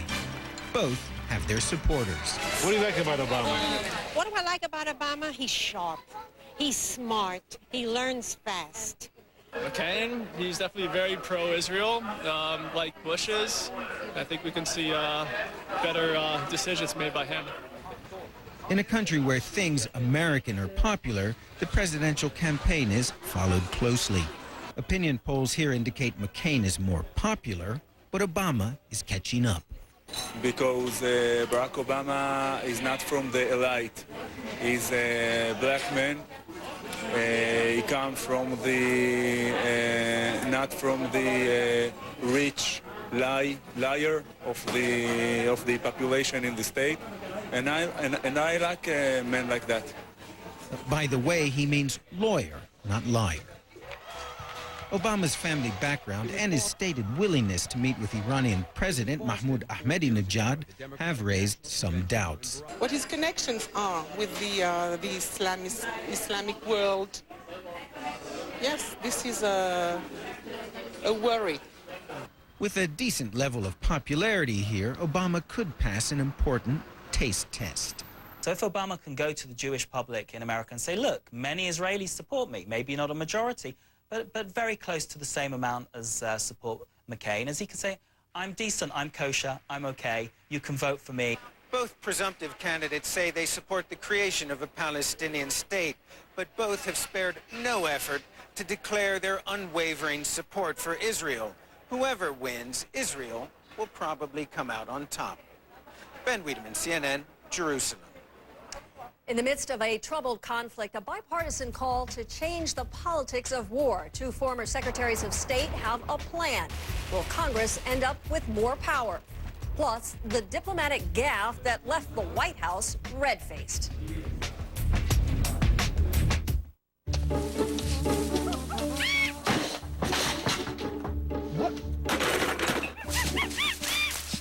Hey, watch the computers!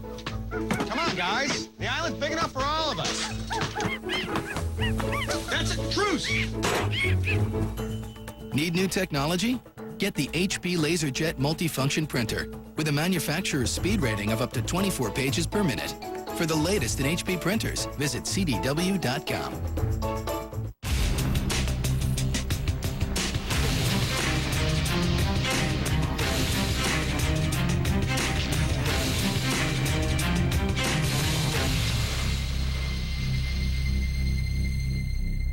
Nearly 400,000 in Texas. More than 250,000 in California. From the Aloha State of Hawaii to the Free State of Maryland. Hi, I'm Montel Williams. The PPA buses, sponsored by America's pharmaceutical research companies, have been to all 50 states, helping nearly 5 million people who are uninsured and struggling. Call 1-888-4PPA now. Tell a trained specialist the names of your medicines. You could get them for free or nearly free. Because America's pharmaceutical research companies want to help. The doctor came in. I was still waking up from anesthesia. He leaned over my bed and he said, Laura, you have cancer. And he walked out of the room. The first thought is, what's going to happen to my children? It's pretty rare for a person as young as me to get Hodgkin's disease. You would think, am I going to be here next year? Am I going to be able to spend more time with my family? And that was really hard. The doctor says I would like to have his wife, his pastor, and his 2 best friends present. Then you know you're about to receive really bad news. There was very little hope given to us. I just wanted this cancer out of me. I wanted to take care of it and move on. We saw an ad on TV for Cancer Treatment Centers of America. And when I called them, I was very surprised that they were so quick to help us. The second that we walked through the door, I knew that was the place that I wanted to be. If it wasn't for their kindness and giving, it would be unbearable to be able to go through something like that. And I honestly don't know how people who don't get that are able to handle it. We were looking for medical care that would help us fight cancer, not manage it, but to actually fight it and beat it. And that's what we found.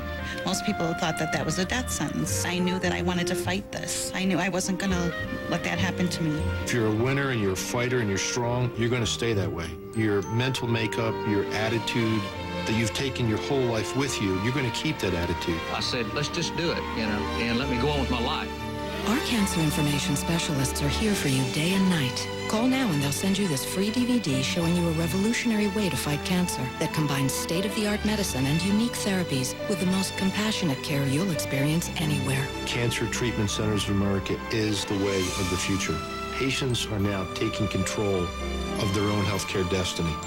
I truly wondered when he had cancer if I would ever get him back. Thanks to Cancer Treatment Centers of America, I have my husband back.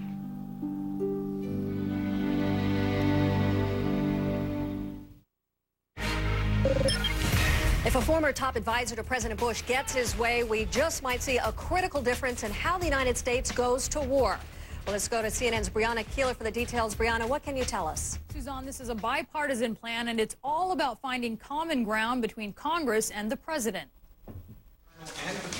He's the man who served as Bush 41's Secretary of State during the first Gulf War and chief legal advisor to Bush 43 during the 2000 Florida recount. Governor Bush was the winner of the vote. Today in Washington, James Baker unveiled his latest project, new war powers legislation that would give Congress a bigger role in deciding when the nation goes to war. The central law governing this critical decision, that is the War Powers Resolution of 1973, is ineffective, and it should be repealed, and it should be replaced, however, with a better law. Most legal experts consider it to be unconstitutional. Even so, presidents have abided by provisions in the law for decades. For instance, regularly reporting to Congress on conflicts. Baker and Warren Christopher, Secretary of State in Bill Clinton's cabinet, announced a bipartisan plan to spell out how Congress and the president commit U.S. troops to war. The fundamental purpose of our statute is to ensure that the president consults with the Congress before taking the nation to war. Part of their proposal, the president must confer with Congress, specifically with the chairman and ranking member of relevant committees, usually the top Republican and Democrat on the panel. It's already common practice, but not law. Congress would also vote yes or no on the commitment of U.S. troops within 30 days of the start of a conflict if it had not actually declared war or authorized it to begin with. Currently, lawmakers can force a withdrawal of troops simply by not